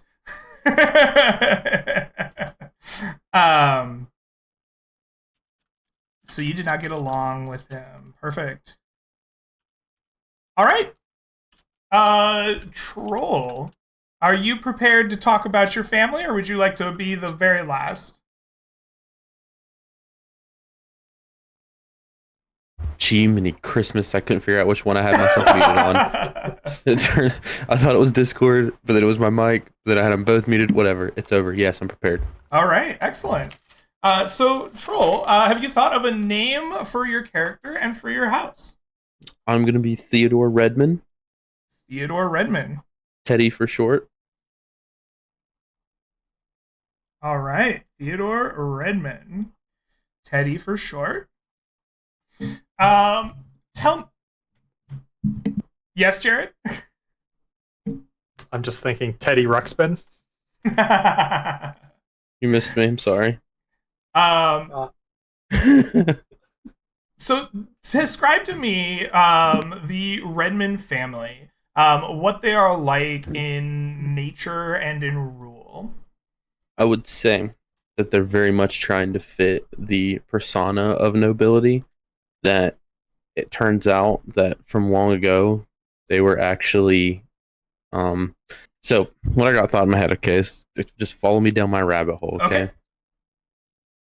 There was a tribe of people on the Forgotten Isles, and long ago, let's say that the king visited the Forgotten Isles, and these people didn't know of other people in other lands, right? Which inspired a generation of these people over there to come across. And the king liked them so much that he wanted them to be set up in a new land, right? Which I'm gonna do it right here. You know, this little this little desert spot. The desert spot, yeah, Yeah, absolutely. and the family was the old family used a lot of magic, and I think that was against the general public. Like they didn't like that as much. So the king, two birds with one stone, could put this new unknown family into power. And kind of with the help of our family, like this is long ago, right? We're like the old guard now.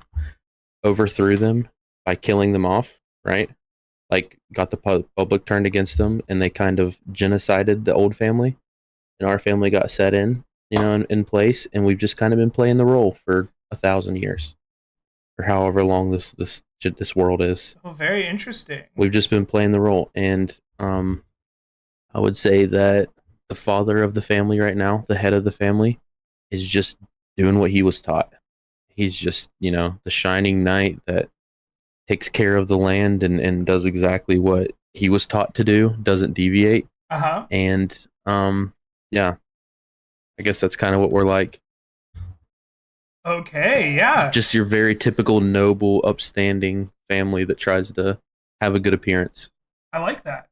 Is there any like tension between the upstanding knighthood of the, expectations of being that example of a royal family versus like your family's connection to the Forgotten Isles and where they came from, or has that been kind of smoothed over or forgotten? So I'm just gonna. I was playing it like the only people who know that that's where we came from was Mhm. whoever's currently the head of the family, and they have to take their and this will go into my trip that you said you take a trip somewhere. You have to go on a visit back to the Forgotten Isles, but you do not mention your name, and you're not told why you go. But then when you go, everyone you're introduced to is named Redmond, and you're like, wait a second, I thought we were here forever. I didn't know that there were other Redmonds out there. But there's a whole clan of them out on this Forgotten Isle. And you go back and visit, but you can't say your name. What is the people like on the Forgotten Isles that are there current, like in present day? I think they're just old timey. I think we gotta like dress down and not wear anything shiny and just go very bare bones and you know what I'm saying? Like try to fit in. It's like the old culture. Mm-hmm. Like let's say they're like 100 years behind at all times. Okay, so they're like kind of sandals and spears type of fantasy. Yeah, it's the Dark Ages. Yeah, Okay. yeah. Like Very we can't even act like we know too many things, Okay. Okay. Very interesting. Sandals and spears behind the times. All right. So, I have a question for you then. What is your nation's export? What is the daily life like for the people that are in the lands of Redmond? I would say that they're just very merchant heavy. I mean, I was thinking maybe they just do foreign export, that we have like direct charters to farther away lands and So we you're bring in very culture from other mercantile. places. Yeah, we'll say we bring in culture from the rest of the world into this area.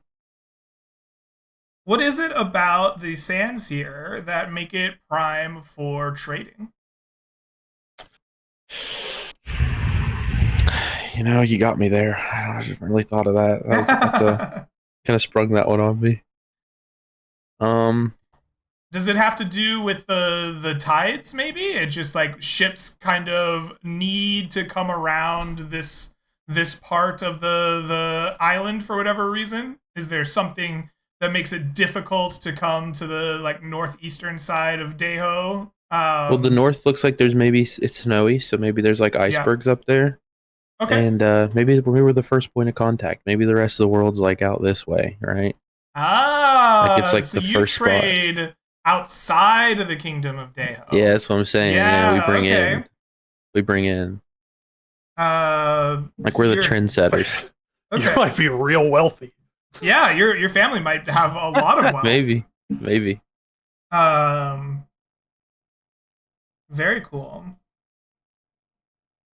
So you trade with peoples outside of Deho. And for flavor, we can say that we built up like a great wonder level lighthouse on that island just off the coast. Ooh, okay. You know? Okay, absolutely. I like that. Let's make note of that. This is a lighthouse. Brilliant. We have a lighthouse. We have the House of Redmond. As you lived out here, what was your relationship like with the? Oh, I'll get to relationships. Never mind. I'm sorry. Just details. So let's see. Apollo, What's a minor house in the lands of Redmond? House Finley. Finley. Jared, what's a minor house in the lands of Redmond? Oh, House MacDougal. McDougal! You're gonna make me do a Scottish accent. Well, yeah, you love it so much. I gotta give you the chance. Bradley, what is a house in the lands of Redmond? I think a house in the lands of Redmond is House Erickson. Erickson. Very good. Troll, what is the relationship like between your family and these minor houses? I would say since we're seen as the old guard, that they're just fiercely loyal. That they're always there for a call to arms. Uh-huh. It's all they know. You know, they don't go against it because just like our house was taught, they were taught to just, you know, follow the books. That you support this house, they take care of you, and maybe they're not like friends or something, you know, but they're like, I would just say fiercely loyal. Okay. So maybe Money's the reason they're loyal. Maybe Oh, they okay. profit from the trade as well because they're the first contact. Okay, very good. Money makes the world go round. We'll note that.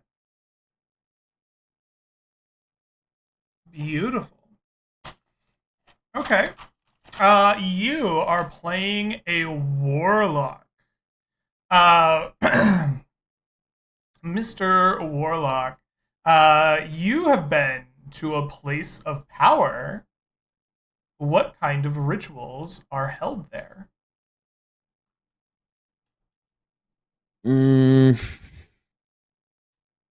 Let's say there's this little mountain right here, right?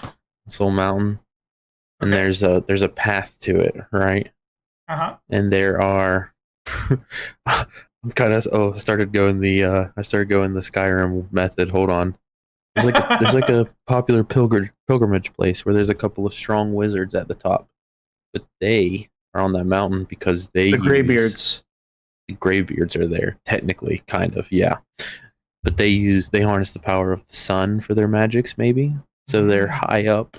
So there's whatever, and then it's in the desert, so it's hotter. I don't know. Maybe they just fire wizards or something, but people come to learn from them. Maybe there's like a school up there. I'd say there's like a magic school up there. Will that work? Is that too much? Am I answering the question or am I rambling? I think you're doing good. That's awesome. So the place of power is this mountain. They've built a school on it. They're known as the Greybeards, and they worship the sun, or they get their power from the sun, which is a different question. All right. Is there anything else about your lands or your family that you want us to know? So I had this idea that I thought was cool, okay? Because you asked him about Nick about what dangers there were or whatever. And it got me thinking, let's say we killed off the old guard, right? Like the old house, but they were sorcerers. What if the head of the family at the time is now like an undead spirit that we found a way to communicate, the head of the house. And when we're developing on where their burial grounds are or stuff, they get the local, monsters and stuff to come after us, right? So we got to keep a good relation with them and keep their sacred area blocked off. Oh my goodness! So they have an army of undead spirits that can will creatures to attack if we start impeding upon the agreement. So what you're saying is you keep that shit secret from my family. You have a magic academy and ghosts. Maybe I just stacked my land. Did I do this wrong? The old guard have an agreement with you. Very cool. Okay, we might have some thoughts about how that makes you and the Dickens family interact, but I very much like it. Yeah, maybe they have a whiff on us, and we're letting the old spirit know that, hey, we'll turn them loose on you, and they'll take care of you if you don't play ball with us. Oh, no. But we feel bad that we killed your family off, so we're trying to let you live, as spirits. I don't know. Like you're better with ideas than me. Hey, don't You sell yourself don't worry short, about man. it. You've been great. You're full of ideas right now. I don't know what you're talking about. Awesome. Just to clarify, none of the other noble houses know that you all killed off the previous noble family. Yeah, it's kind of like a secret. I feel like maybe the Okay. royal family knows, but maybe I think they're probably the ones that helped us kill off the old family Hmm. because they were dirty sorcerers that didn't play by the rules. All right. Gotcha. Did that maybe happen during the same time that my family overthrew the last Guanju during the coup attempt? I think so. And- Yeah, I think that those times would probably overlap for sure. How many years ago was that? It sounds like long enough that it is kind of forgotten history, based on the Okay. way that Troll described the house, kind of just nobody knowing its origins. So Gotcha. I'm gonna say like at least 1,000 years. Yeah, I was gonna say like if you think about like in Bible terms, right? Because a lot of that stuff's forgotten and rumors nowadays. Yeah. Like you could say, I don't know, I was thinking like 1,000, yeah, Yeah. 2,000. I mean, we're 2,000 years removed from that, right? Sure. Yeah, so I think 1,000 years is going to be the timeline that we're operating on there. All right. Excellent. That brings us to Bradley. Hopefully you've had a chance to kind of listen and finish up your character. Do you have ideas for your name and your family's name? Yeah, so I'm stealing my character's name from chat. Oh, very good. Chat took Jafar and Mufasa and combined it into Jufasa. So my character's name is Jufasa. Last name is Nanvaria. Jafasa. So Jafasa Can you spell that? Umbaria? Yeah, I'll spell it. I'll drop it into chat for you. I would appreciate chat. the last name at Yeah. the very least. I can Yeah. I can get Jafasa. Right. I dropped it there. Jafasa Nanvaria. Oh, you put it in the Discord chat. Gotcha. Yeah, Discord. Put that in roll 20 for posterity. Thank you. Non-Varia. Okay. Jafasa Nanvaria. What a name. What a name indeed. That took me aback for a moment.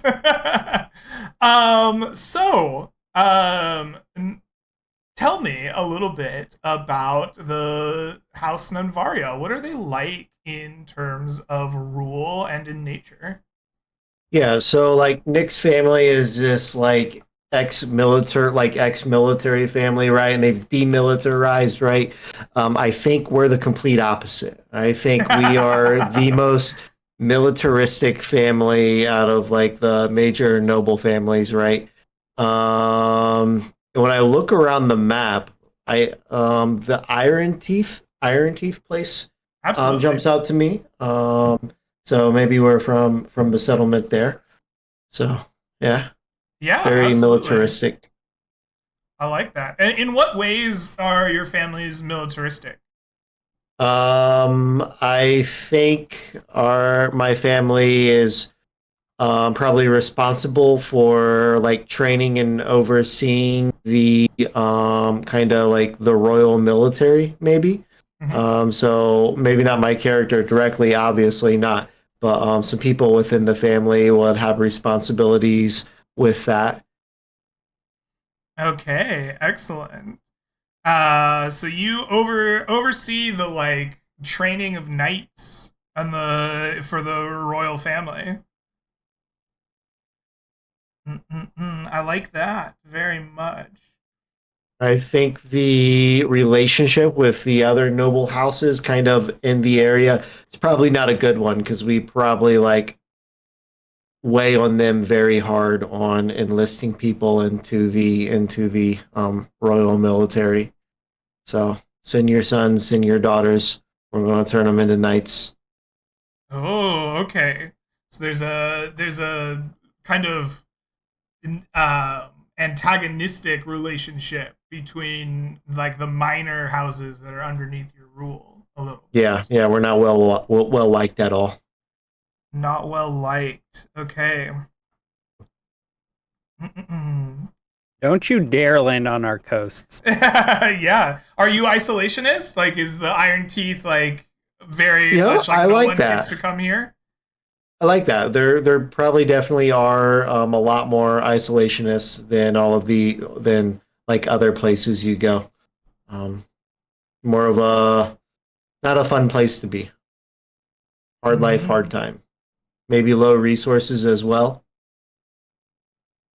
Okay. We are the resource. Humans are the resources. We are going to human resources for all of our needs. Okay, Negan from Walking Dead. Okay.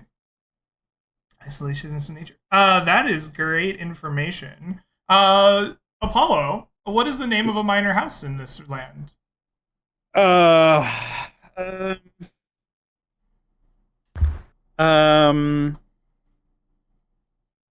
Bond Trappers. The Bond Trappers. Okay. They used to be called the Bone Trappers, but optics. They yeah. You had to get that a little bit shortened up so they could go into interviews without raised eyebrows. Yeah. Yes, the interviews for knighthood. For knighthood interviews. Absolutely. Jared, what is a name of the minor houses, or one of the minor houses in Nonvaria? Well, Brad came up with an annoying, unpronounceable house name, so I have to follow suit because that's the naming convention of the area. So it's going to be the Ilsoaris. Ilsoari.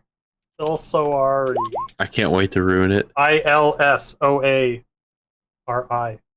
Ilsoari. Okay. And Troll, what is the name of a minor house in Nonvaria? Well, of course, since it's Iron Teeth, we have to go with Heartsteel.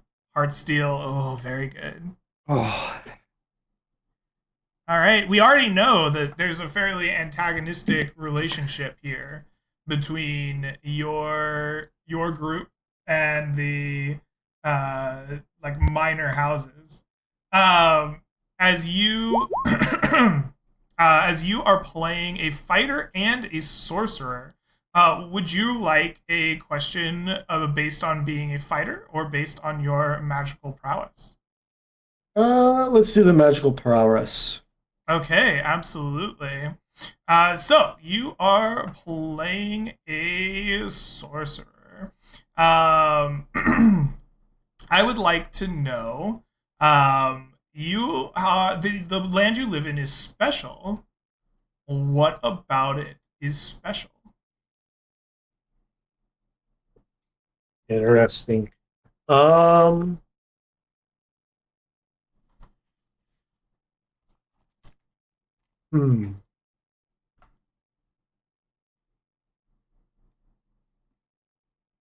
I'm thinking, maybe the mountains on the island there. Mm-hmm. Maybe like long ago, like ancient history times, right? Like that would coincide around with like maybe around the events that like Droll kind of talked about in the events from his backstory. Maybe sometime in that time frame, right? Maybe there was like a massive meteor shower and like these mountains were struck with these like meteors, right? And so there's this source, this extra planar source of like stone in these mountains, and maybe that could tie into like the astronomy gimmick or like the astronomy angle with everything that my character has going on, and which is kind of yeah, that's what I'm thinking. Okay, excellent. A source of extra planar power. Is there anything else about your character or your lands that you, or your family, your character or your lands, I guess, any of them that you would like to add? I think So, like, from what I understand, right? From what I understand, like, our characters aren't going to be in our homeland. We're going to begin in the capital city, right? And we're a part of the court in the capital city, correct? Yes, so the campaign is going to begin with the four of your characters attending or getting ready to attend a celebration of your kind of graduation, so to speak, from being like a young master, like learning your trade, to essentially becoming a full fledged knight, or becoming the recognized lord of your Yeah. houses, or like young lords of your houses. So, Yeah. yeah. So I'm thinking, right, something else that would tie into my family and me being away from kind of like the homeland. I think that the legitimacy of my birth is questioned. Ooh. And so, as a child, I was shipped out to the capital. Um, maybe I am illegitimate. I think my family would refute this, and it would tie into kind of like all of the other like minor houses being against my family, right? So they're trying to refute like the future claim of our family to weed us out in the future, you know? So I maybe like it's true, that. maybe it's not, but it is called into question. I like that. I like that. Um, Very good. So, the next thing that I would like to do is talk about the relationships of your houses with each other, as well as your characters with each other. Yes, I have one quick question just to fill absolutely. in my notes. Um, Paya was one of the minor nobles of my area. What were the other two? The other families were Paya, Vader, and Vescu. Or Vescu, excuse me, Vescu. Cool. Thank you. Absolutely. Could you also give me that information? I have Erickson, and that's it. The minor families of the Redmonds were Finley, McDougal, and Erickson.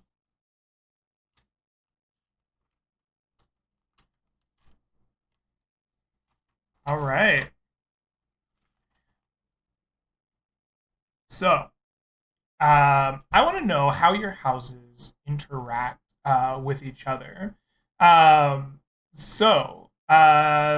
want to know, first of all, what the relationship between House Redmond and House Dickens is like, between Jared's family and Trolls.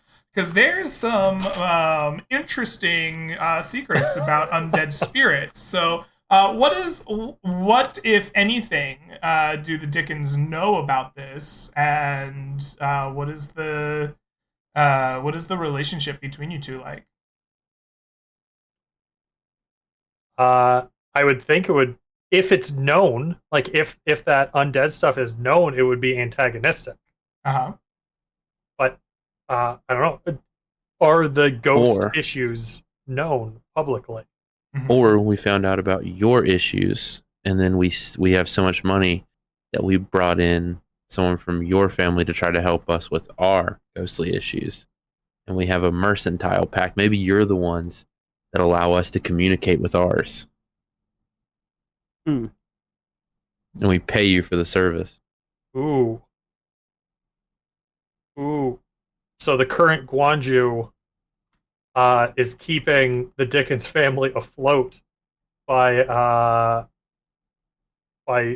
communicating with undead creatures instead of destroying them. That's a secret, Ooh. though. That's a big That's- secret. That's spicy. That's something that Bartleby certainly doesn't know about. I like that though. Is that what we want to go with? So I think the open relations, it's probably a faux like a faux tension, or like we don't know each other kind of thing. But behind the scenes, the my father has this deal, and maybe your patriarch or matriarch, I don't know who runs your family, maybe they use that as leverage. And so even though I've got the older, more prestigious name, your wealth kind of forces the Guanju of the I don't know, is this a kingdom, an empire? The Guanju of the This kingdom is to a kingdom, is what I've been Yeah. calling it. So Jared, So- what's the word whenever you like don't trade with someone, where like you like where you stop people from trading with a certain area? like a blockade. An No, embargo. like an embargo. Embargo? What if we have an embargo against you in public, but we still like smuggle things to you? Like we still sell to you and we still give you stuff, like and let you trade with us, but not in publicly. Like publicly we have an embargo against you, but like secretly we still Well, like I as was a part of the thinking- tension. I think well, maybe. That feels like at some point, like the head sorcerer of the kingdom would be like, "Excuse me, sir." I think if it Fair sounds enough. like what I'm envisioning here, I think what's going on is like there's spirits in your lands, and this is a known fact. And publicly, there's tension because the Dickens family has to be like, no, we don't like that. That's bad. Like, you're bad for keeping them. But behind the scenes, there's a deal to funnel money to the Dickens so that they don't like come in and try to clear out those spirits, right? So they kind of overlook this going on. So like public facing, like maybe a little bit of tension over that, but behind the scenes, it's all good. I like that. That could probably also include not looking too deep into the magical academy. Yeah. Yeah, absolutely. Yeah. Okay. I think that is a very interesting relationship between your houses. There are two militaristic houses. One is demilitarized and one has leaned heavily into it. Yeah. You look like you're disagreeing. No. I have been holding back some of the hook of my character, and I'm realizing now that I probably should have gone into it more because it really like is a big part of my house. Yeah, why don't you we'll step back for a moment. Why don't you tell us about that? Yeah. Okay. So, since before the unification of the realm, so even before our families were at war with one another, the Rindell family has used magic in the form of tattoos to anoint its most powerful warrior with the ability to have the spirits of past Rindell warriors be anchored to the champion and help them fight. I will be playing the Ancestral Guardian Barbarian, and so there is a long lineage of Ancestral Guardian Barbarians in my family. After the unification of the realm, the Rindell family made an oath to the royal family that their active anchor, as the champion is called, their anchor will protect them, protect their family. And so that champion, the anchor, has a sort of ex officio role on the King's Guard, or Royal Guard, if there's ever like a matriarch. I don't want to say King's Guard and leave out Queens. So we only ever have one active anchor at a time. And we choose a new one when the current anchor dies or retires to become the head of house. So that is, I think, a major part of my family's history that I think will be important, especially given the connection to other houses and their roles with spirits. Yes. And this also like the soul magic, soul shifting. Yeah. I don't know. There could be, some rumors or beliefs around souls and what my family's power is. Yeah. I just wanted to throw that out there. Okay. I want to circle. Well, actually, we're here right now. Why don't we talk about it? Yeah. Yes.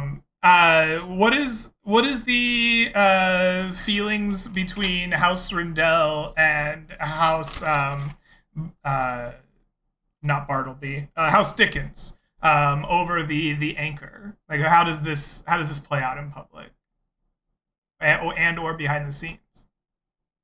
Ooh,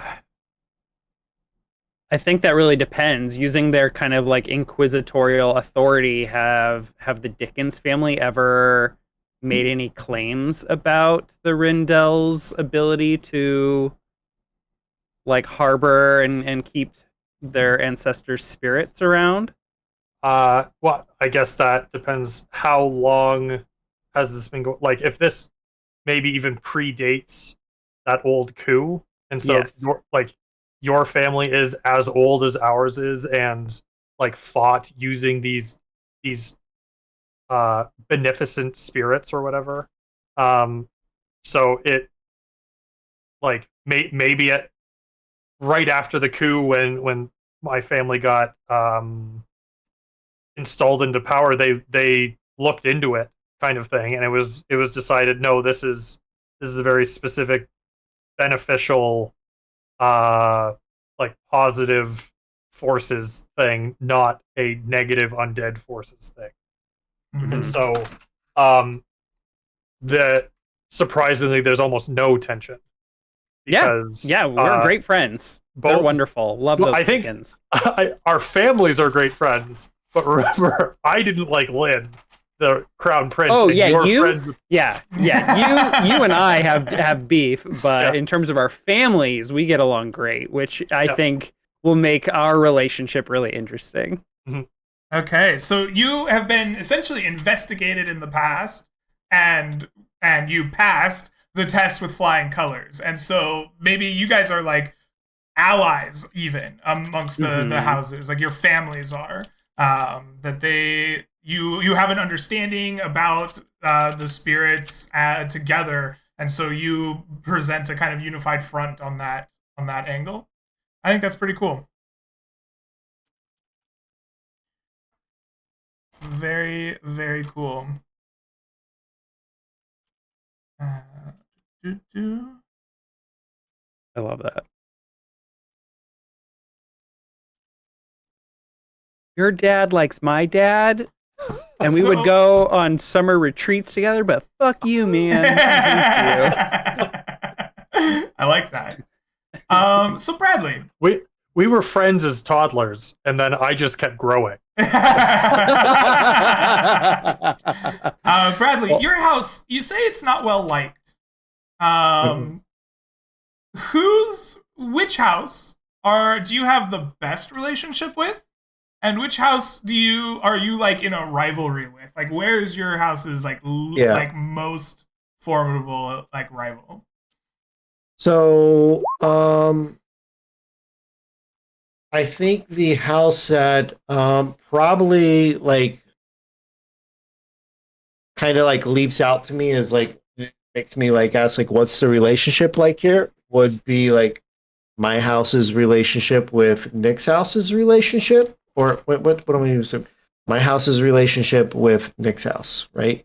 Uh-huh. Because we are a military family, and his family used to be a military family, but they've demilitarized. Like, what are your thoughts, Nick? Well, how do you think yeah, that relationship looks? yeah, we would absolutely hate that. I mean, we still observe like our family's like tradition of a warrior champion, but other than that, like we demilitarized, and it's like, how long have they been getting away with like staying very active in terms of military force? That's bullshit. They are right across the sea from us. Like, Mhm. how do we Very know nice. that the like the occasional raiders that do come on our land aren't in fact them in disguise? Exactly, exactly. So we hate each other. Fuck The those families guys. hate each other. Yeah. Okay. Not pulling their weight, contributing to society. They're just a weight holding everything back, putting us all in jeopardy from the rise of more great evil. You wipe your ass with Um, our paper product, so whatever. I mean, do we? Do we? Are you sure? All right, so you feel like Savages use leaves. Assholes smell so bad they probably just use their hands. Oh, no. On the topic of like relationships as well, on the notion, kind of going more into it, right? On the notion of my legitimacy being questioned, troll. What do you Yo. think about the word on the street being my dad is actually your dad? Hey, that could be. That could be. It may be, because you said you don't have much resources. Maybe, Maybe. maybe we spent time up there bringing you, stuff for the cheap. My You back us with family, yeah, my Good, family good. would refute this to the utmost and say it's not true. But But does that mean that your mother slept with my father? I mean, if As, the rumors were but for- true, that's what that would mean. No. I'm saying for what kind of reason? I mean, you guys said you're resource starved, but you're militaristic. You have to be getting your weapons, right? All right, I see where you're going with this. Okay, I see where you're going with this, and I mean, it What could if they were definitely be a just- rumor that's floating, right? What if Yeah. they were Expand on just whatever rumor you want. close before she married, right? Like, you're Yeah. all royals, you kind of would know each other. Perhaps she dated the house excuse me, she dated the house Redmond like young master before settling, or not settling necessarily, but before deciding upon Yeah. marrying the other. It's called courting, Greg. Yes, exactly that. And since we're very rich and they're very poor, maybe the draw of being rich God. was a little more free, you know? Keep fucking throwing it in our faces, you ass.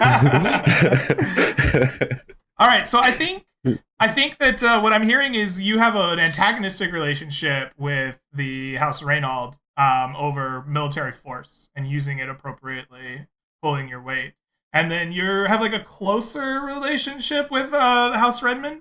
There was No, I hate troll. My character hates troll. your character. Why might. does it always devolve into this, Bradley? Why? Your character might, but Because- your houses are closer, right? Oh Like, yeah. like your house. I don't think has- there's any beef between our two houses. Yeah, so of the houses of turn two, it would be his. Okay. So you hate me because I'm growing up in the house with all the royalties and so- luxuries? I hate you because I basically like grew up away from my own home, right? Like the capital city is basically my home, and I blame you. So Me? Yeah. yeah, Okay. Jared, you're cool. PvP. Why are our families cool?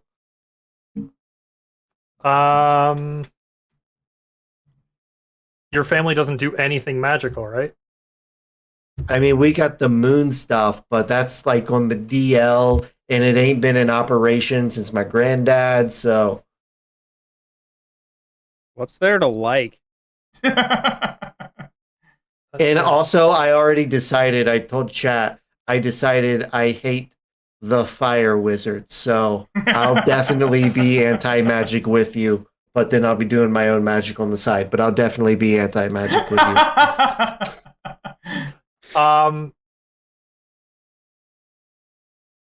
Okay, so your grandfather, your great grandfather did the moon stuff. I think Greg said grandfather. I have in my notes. Yeah, I have in my notes grandfather. How Yeah. how did that person die? Did the rest of your family reject them? He died in combat, saving something. He died a hero's Okay. death in combat. And Well, then like the magic died in our family when he died.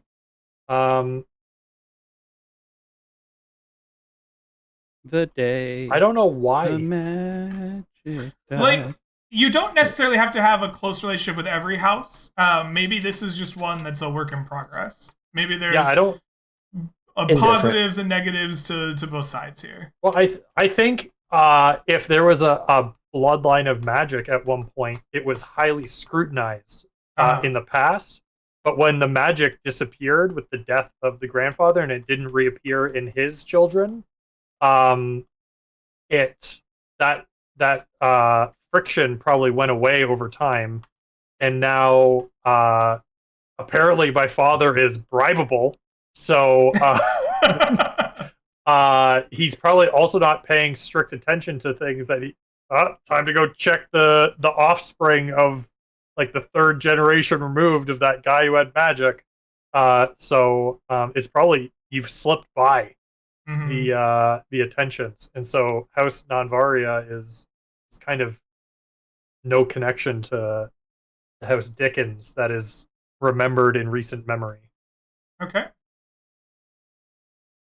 Glorious. I like it. Troll, you're the only family, the Redmonds are the only family without two relationships. You have this, like, buddy-buddy deal with the Dickens.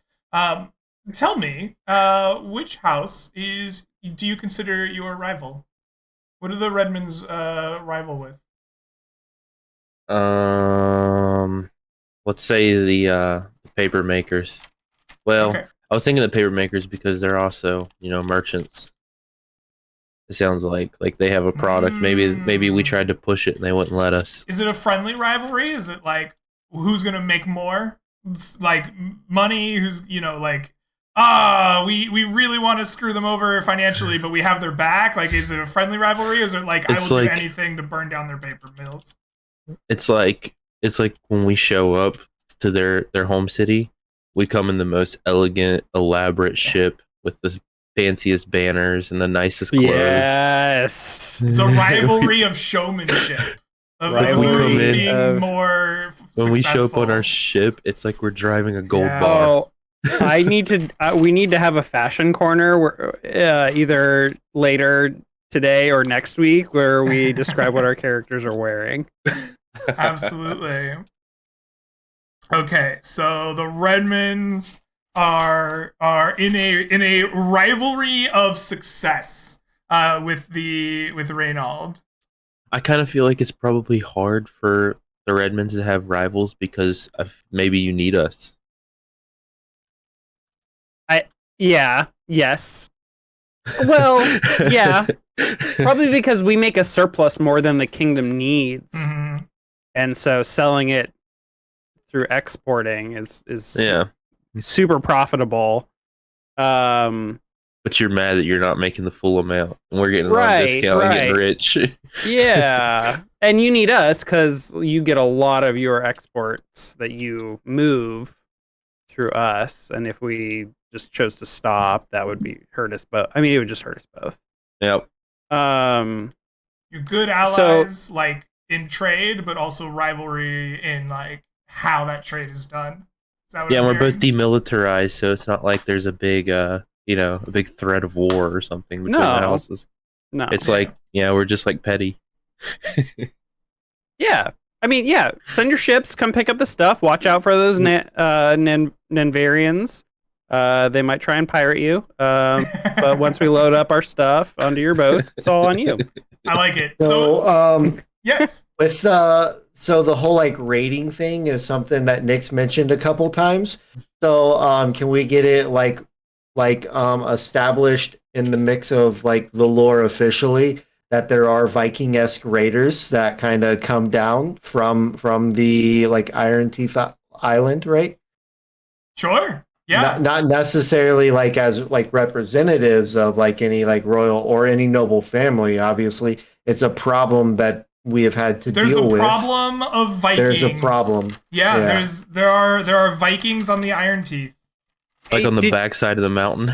Did you say that you largely leave your minor houses to their own devices? Could it be the minor house? That's a very good question. Those fucking bone teethers, bone trappers. They're fucking stealing our sheep. For what? I don't want to say. I don't want to say. Multiple things. I think that these Vikings are officially unaligned, but there are suspicions that they might yeah. be minor houses, like troops. Hey, you guys ever played like Civ 5? Yes. And like a barbarian encampment just shows up and it's a bitch to deal with, so you never do. I think that's the official line. The official line is that these are unaffiliated peoples, but there are suspicions, especially amongst the Reynolds, that these are in fact bone trappers. Nice. I like it. Awesome. This is so good. This feels very complex and nuanced already. I like it a lot. I'm very excited. The last thing I want to do is talk about your characters' relationship with each other. Are we ready to leave the houses behind? Is there anything any of you would like to add? I just want to ask you, Greg, you keep saying different names for my house. Did I? Am I screwing that up? You've called it like Randall and Rindell. You're good. If I need to change it, I'm happy to. No, I just need to hammer all of these names into my head because I'm just writing them down in a flurry. Okay. If it takes a while, no worries. Yes. I also suck at learning new names. House Rindell. Like Rindell. A bell. All right. Exactly.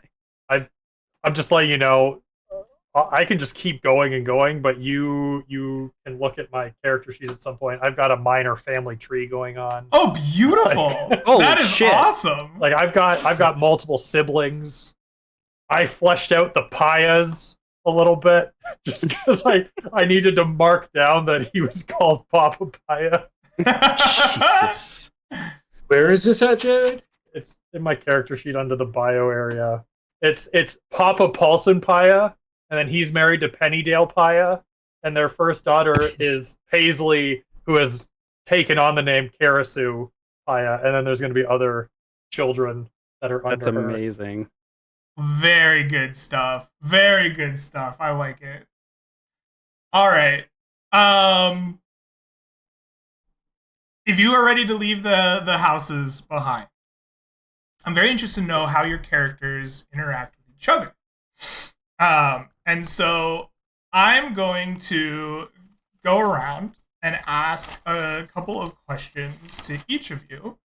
And I want you to answer them with another player character in mind. And then we will form kind of your relationships that way. So I am going to start, excuse me. I am going to start with Bradley's character, just because we've been doing him last for so long. What I would like to know from you, you have sworn to protect somebody. Who is it and why? Sworn to protect one of the other player characters. All right. So, is this like an official, like I've sworn, or can it be like I've privately sworn and said in my heart I'm going to do this? That works too. All right. So I've privately sworn and said in my heart that I am going to protect Theodore Redmond because maybe he is my brother. Oh, very cool. Like that. Sworn to protect Theodore because maybe brother.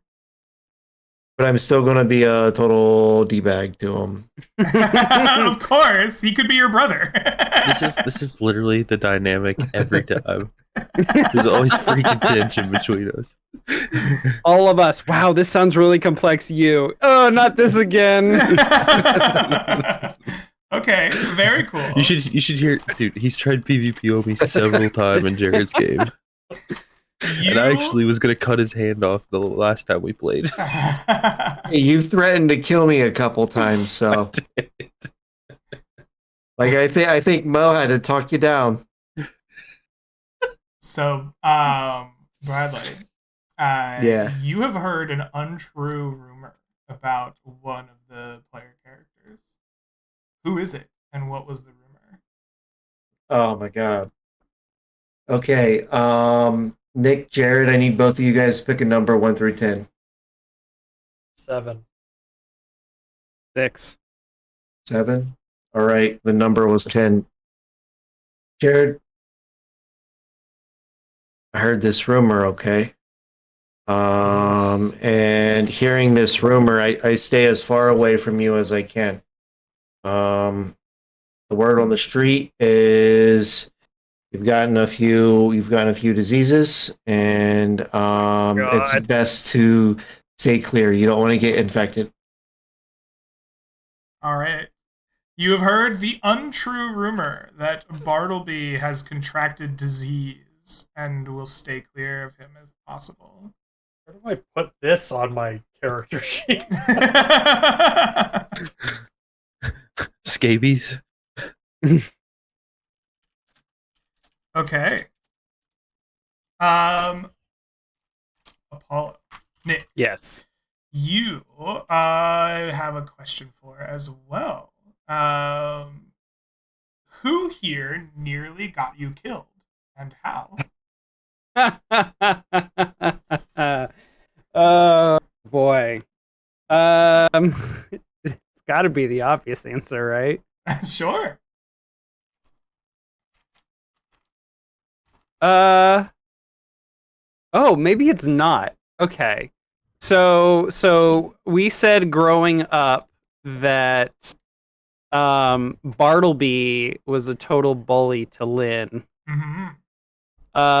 What if Bartleby was the one that encouraged us to go to, as you put it, Ooh. Gravity Isle? Okay.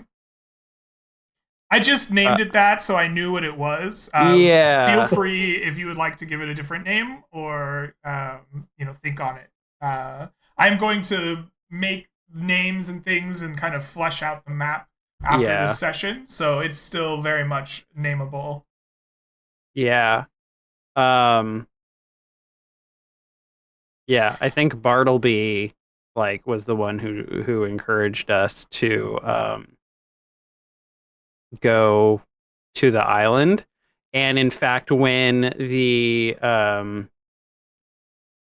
sailor who we chartered the boat from came back, Bartleby ran interference and was like, "Yeah, I'll go tell the family Oh. that their sons are stuck on that island." Sure. So we were there for a full day. Okay. I don't know if I know this though. Okay. Yeah, that's fair.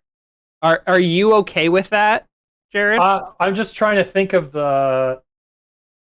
my one thing is why would I be there? Like, why would I be in your home? Maybe because our right? families were vacationing together. My father, court was not in session, so father went to travel to visit your father. And I got dragged along because I'm supposed to be friends with the Rindells. Right. With all your short chairs in the place. Maybe it's even one step further. It's you got dragged along because your father was like, you are going to get better acquainted with the crown prince. I don't understand this dislike you have of them.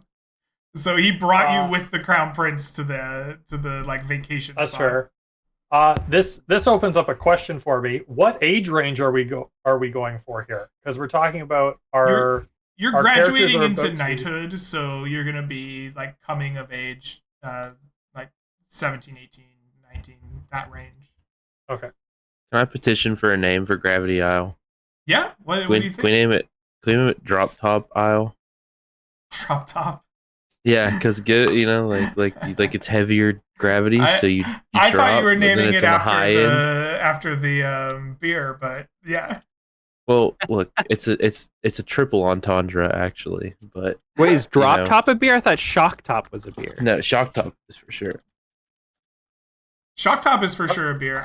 Maybe I'm thinking of Shock Top. I said Drop Top, like DROP. Yeah, that's fine. I'm fine with that. It's just right. a rap word. How are we spelling Lynn? Lin. Lin. Oh, thank you. I've been And- writing it wrong. Is Daisho the Daiho?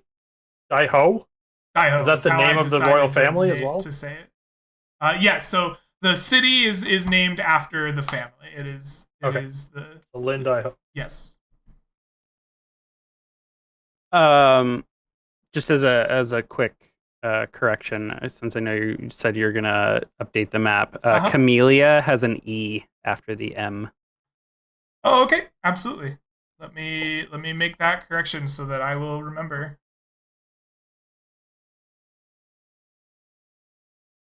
Camellia. Like that? Cameielia? I think you have to click away from it for it to update.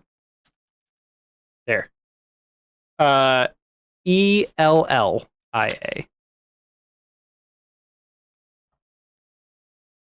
There you are. Very awesome. Thank you. Thanks. We must get the fake names correct. Yes, it's very important. Exactly. Woo! All right. So we know who almost got you killed and how. I want to know. See. I want to know next, Nick.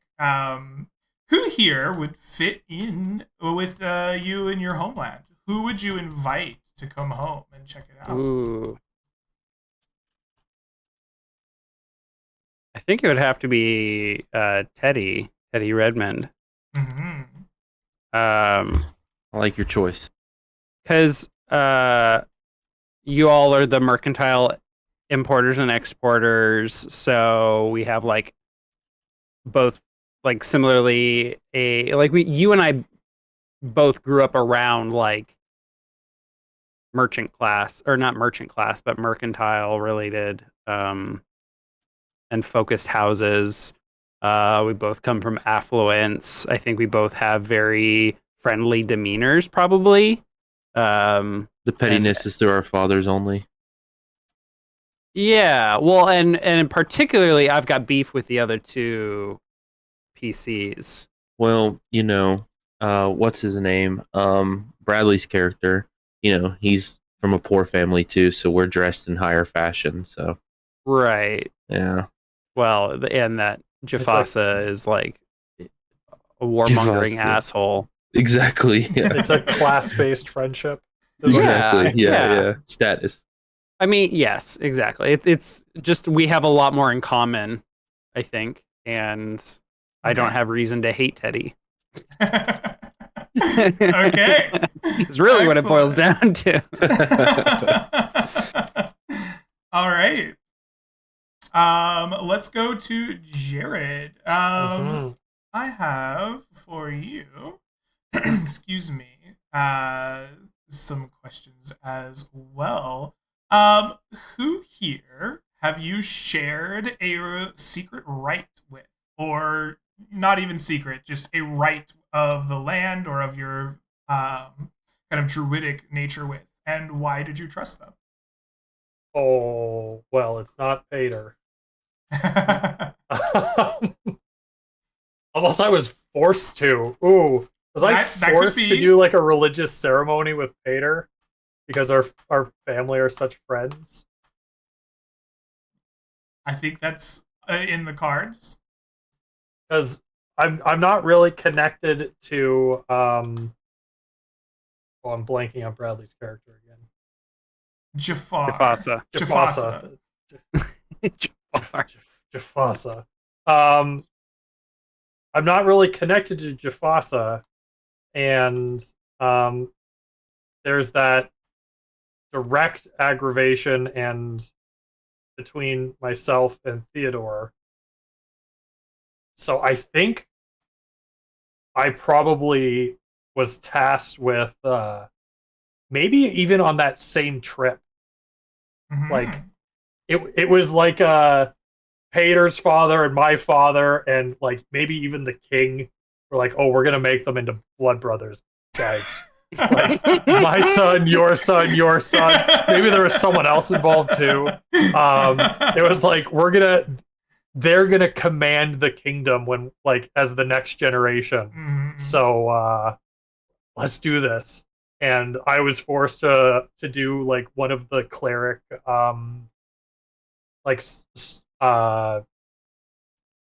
domain of twilight spells that I was supposed to know, but I can't do the domain spells. I'm not a cleric. And so I just had to do it with my own druidic stuff. Interesting. And maybe that means it's more potent because it wasn't just like all right, we're praying to the moon tonight, fellas. We have to. I was like, we're praying to the moon, and I learned this from a goth chick, so this might actually work. It's hilarious. All right, very good. Shared a druidic rite with Pater and Lynn at the If behest. that's okay with Nick. Yeah, that's fine. I bet there has been a history of like our parents trying to force us to be friends, and then like one of us makes an effort, but the other's not open to it because they're pissed off about the last time, and then the other one makes an effort because they felt bad. Like, just the stars have not been aligning on this friendship. This also makes sense why both of like you were friends with him, but I'm not friends with the Crown Prince, but I'm getting tasked with like investigating his death. It's like, well, Yeah. Bartleby, you are a blood brother. It's like, God damn it. All right, very good. Hell yeah. So you have Mr. Bartleby a rivalry with someone here. Who is it, and what is the rivalry over?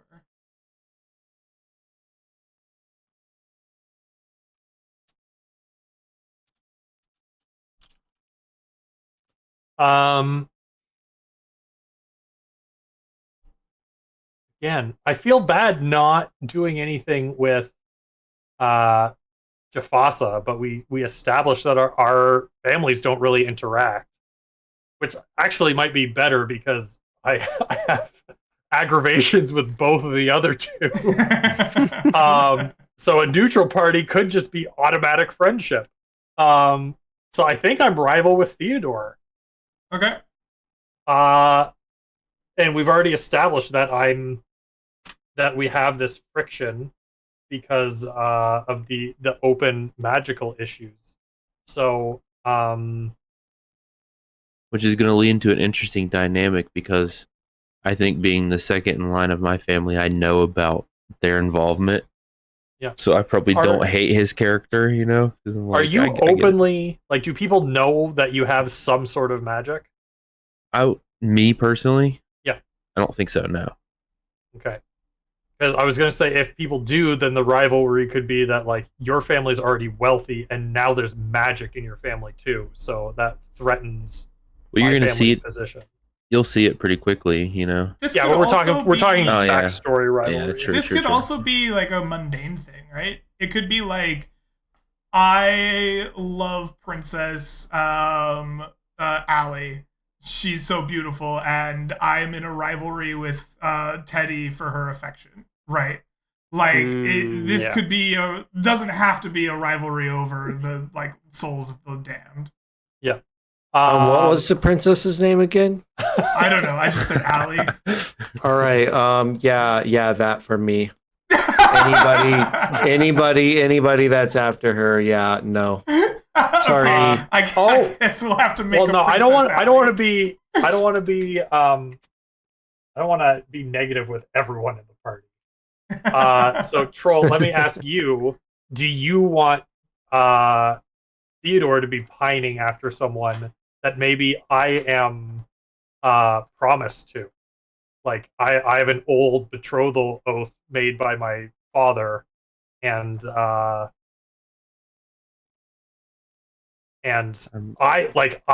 already established that I have this paramour relationship with my druidic goth chick My back goth home, girlfriend. and she's my hot goth girlfriend. And, Yeah, what if she's like your world and she's just like a side piece to me in my eyes, and I'm just like, yeah, whatever, she's there. well, no, I'm Play saying games. I just want to be with my hot goth girlfriend, Yeah. but I have a betrothal that I'm supposed to follow through with, and the person I'm betrothed to is who you want to be with. It's fine. I can roll with that. All right, that's our rivalry. That's All the right. true crux of the It's tension. a Is that rival with Theodore. And in your mind, you think you can have them both too? Like you can play both sides of the fence.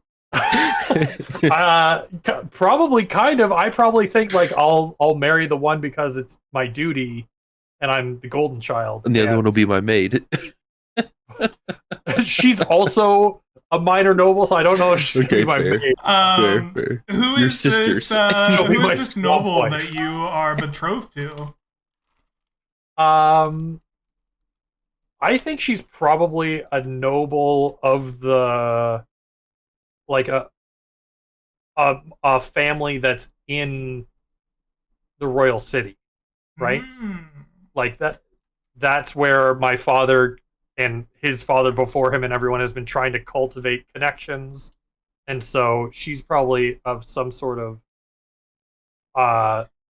relatively major house in the I city. think that you are betrothed to a woman from the Jin family. You are going to be betrothed to Melia. What is this, like the king's brother's daughter? Yeah, this is a like distant relation to the crown prince of Daiho. Yeah. I need to hear that name again. Melia. Yes. Melia. Melia. And then what was the last name? Jin. Jin. Jin.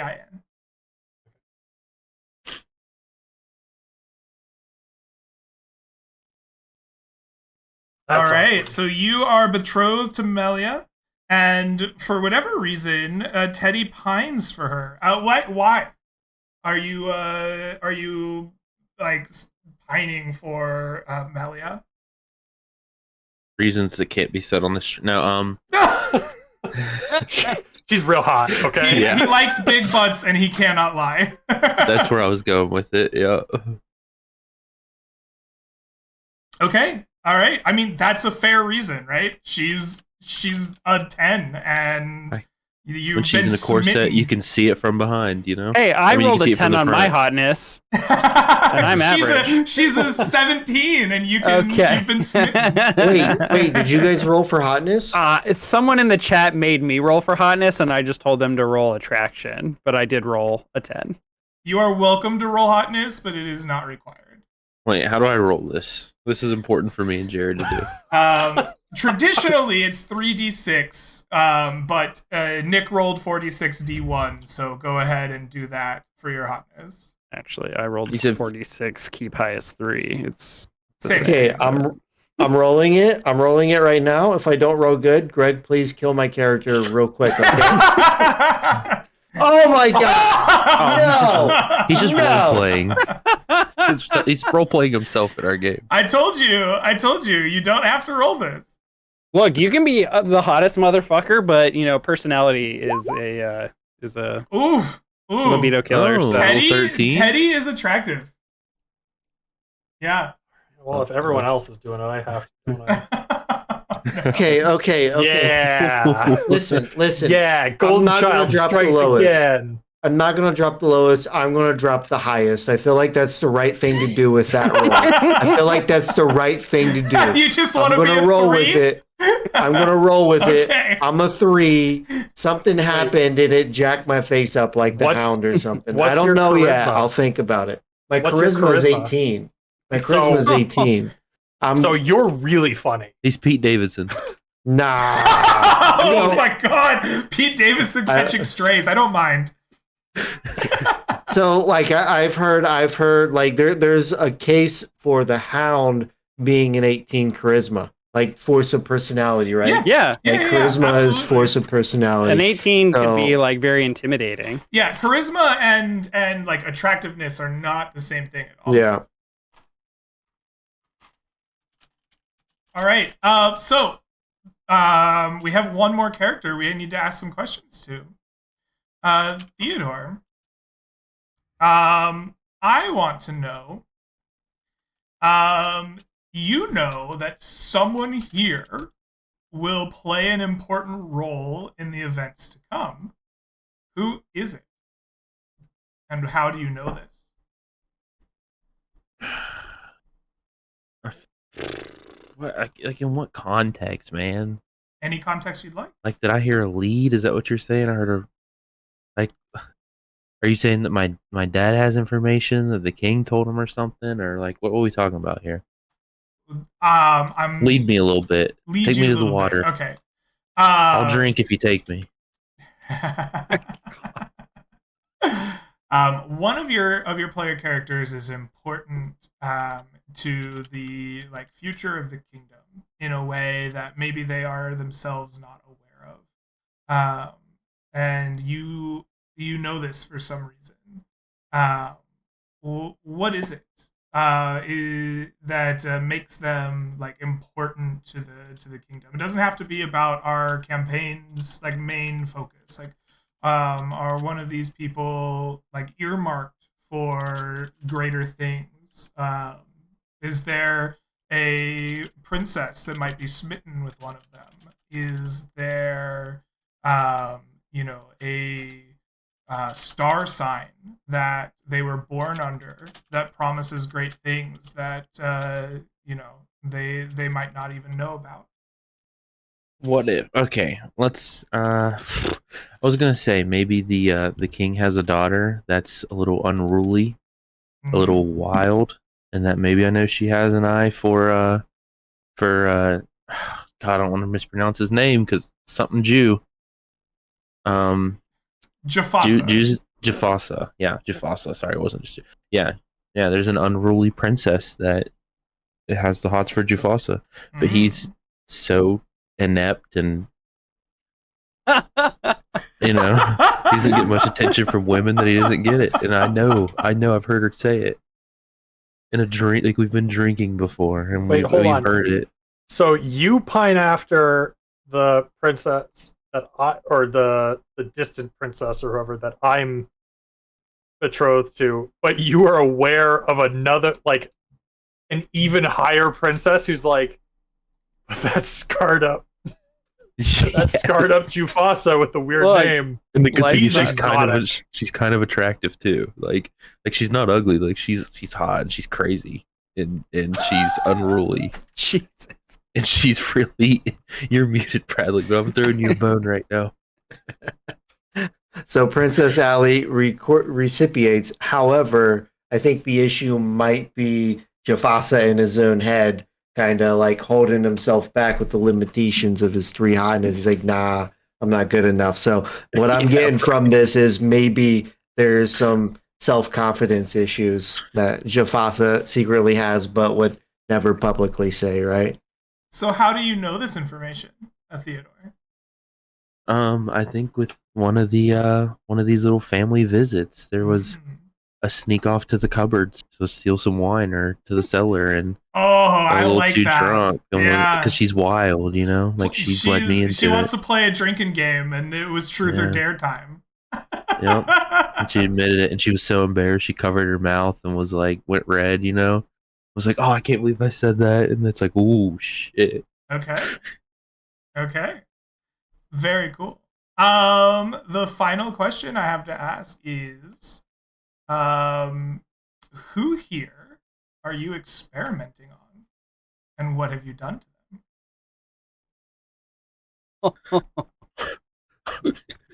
them? Experimenting in what way? That's up to you. You're a warlock. You are searching for magical secrets. What have you?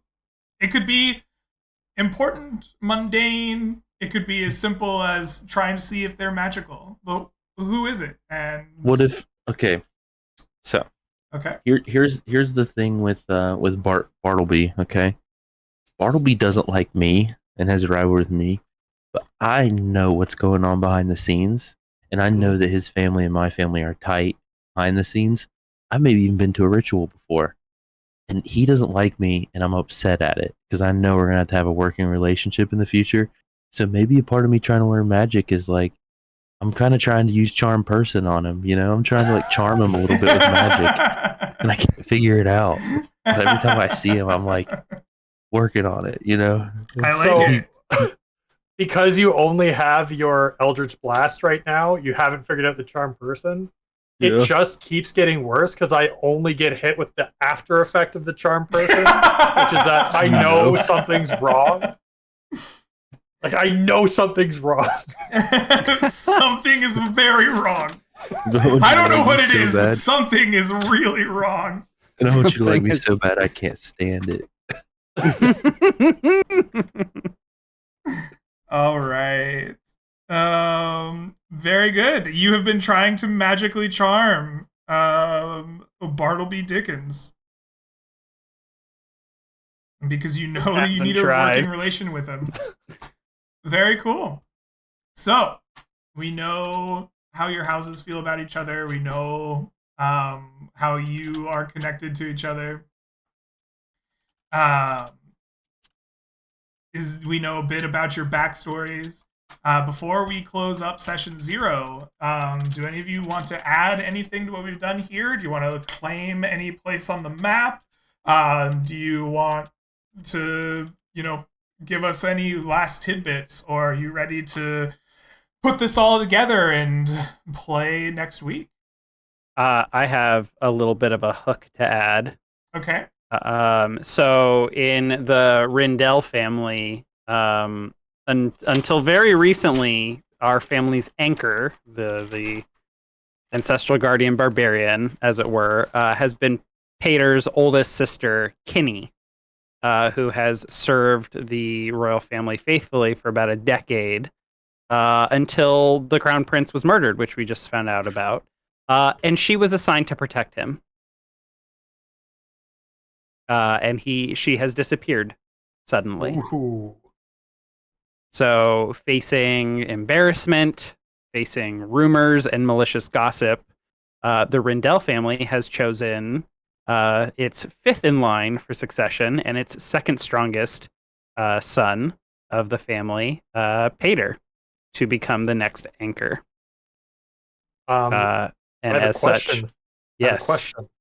Can only one person in your family be the anchor at a time? So the way the magic works is as soon as someone new is given the tattoos, any lingering Rindell spirits start like latching onto them. Okay. I think previous anchors can still use the ability. They just aren't going to attract and hold any new spirits. Interesting. What would happen if a non-Rindell got the like ceremonial tattoos? I don't know.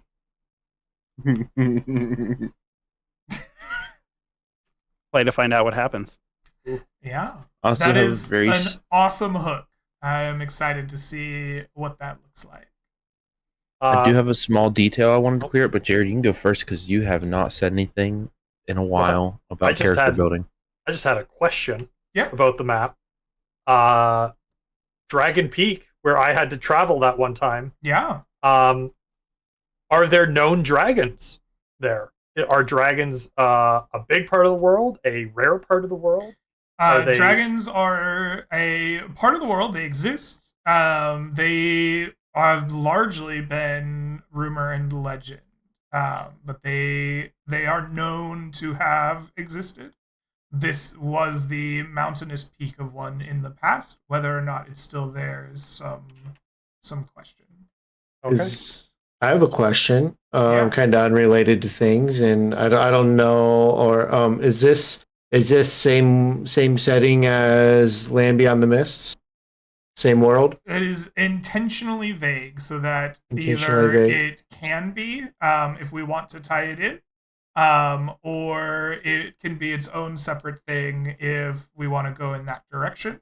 I gotcha. haven't intentionally made it to be one or the other. Very nice. Cool. I just want to spice things just a little bit more on my side, like just a little more dash of flavor, real quick. While we were sitting here, I decided that the previous, like the spirit of the previous family's head, I think whenever he passed, he took the shape of like a bird pharaoh, right? And that he's guarded by 4 of the giant scorpions, one of which visited me in my dream, which created the pact. Oh, So that's where you got your sword. maybe it's him like trying to control influence on a member of the house through the scorpion or something. I don't know. Very interesting. All right. Don't tell me that. I'm sorry, you're getting magical powers from an evil undead spirit? Hey, maybe he becomes my teacher. What's that one warlock? There's Never mind, ignore like it. an undeath warlock. And it has like transforms, like transmutates. Ugh. It has a form of dread, yeah. Yeah, that's what I'm thinking. Form of dread. Right. That's a cool one, but it's definitely different than the Hexblade. Yeah. All right. I don't know where to put this untrue rumor about me on my sheet.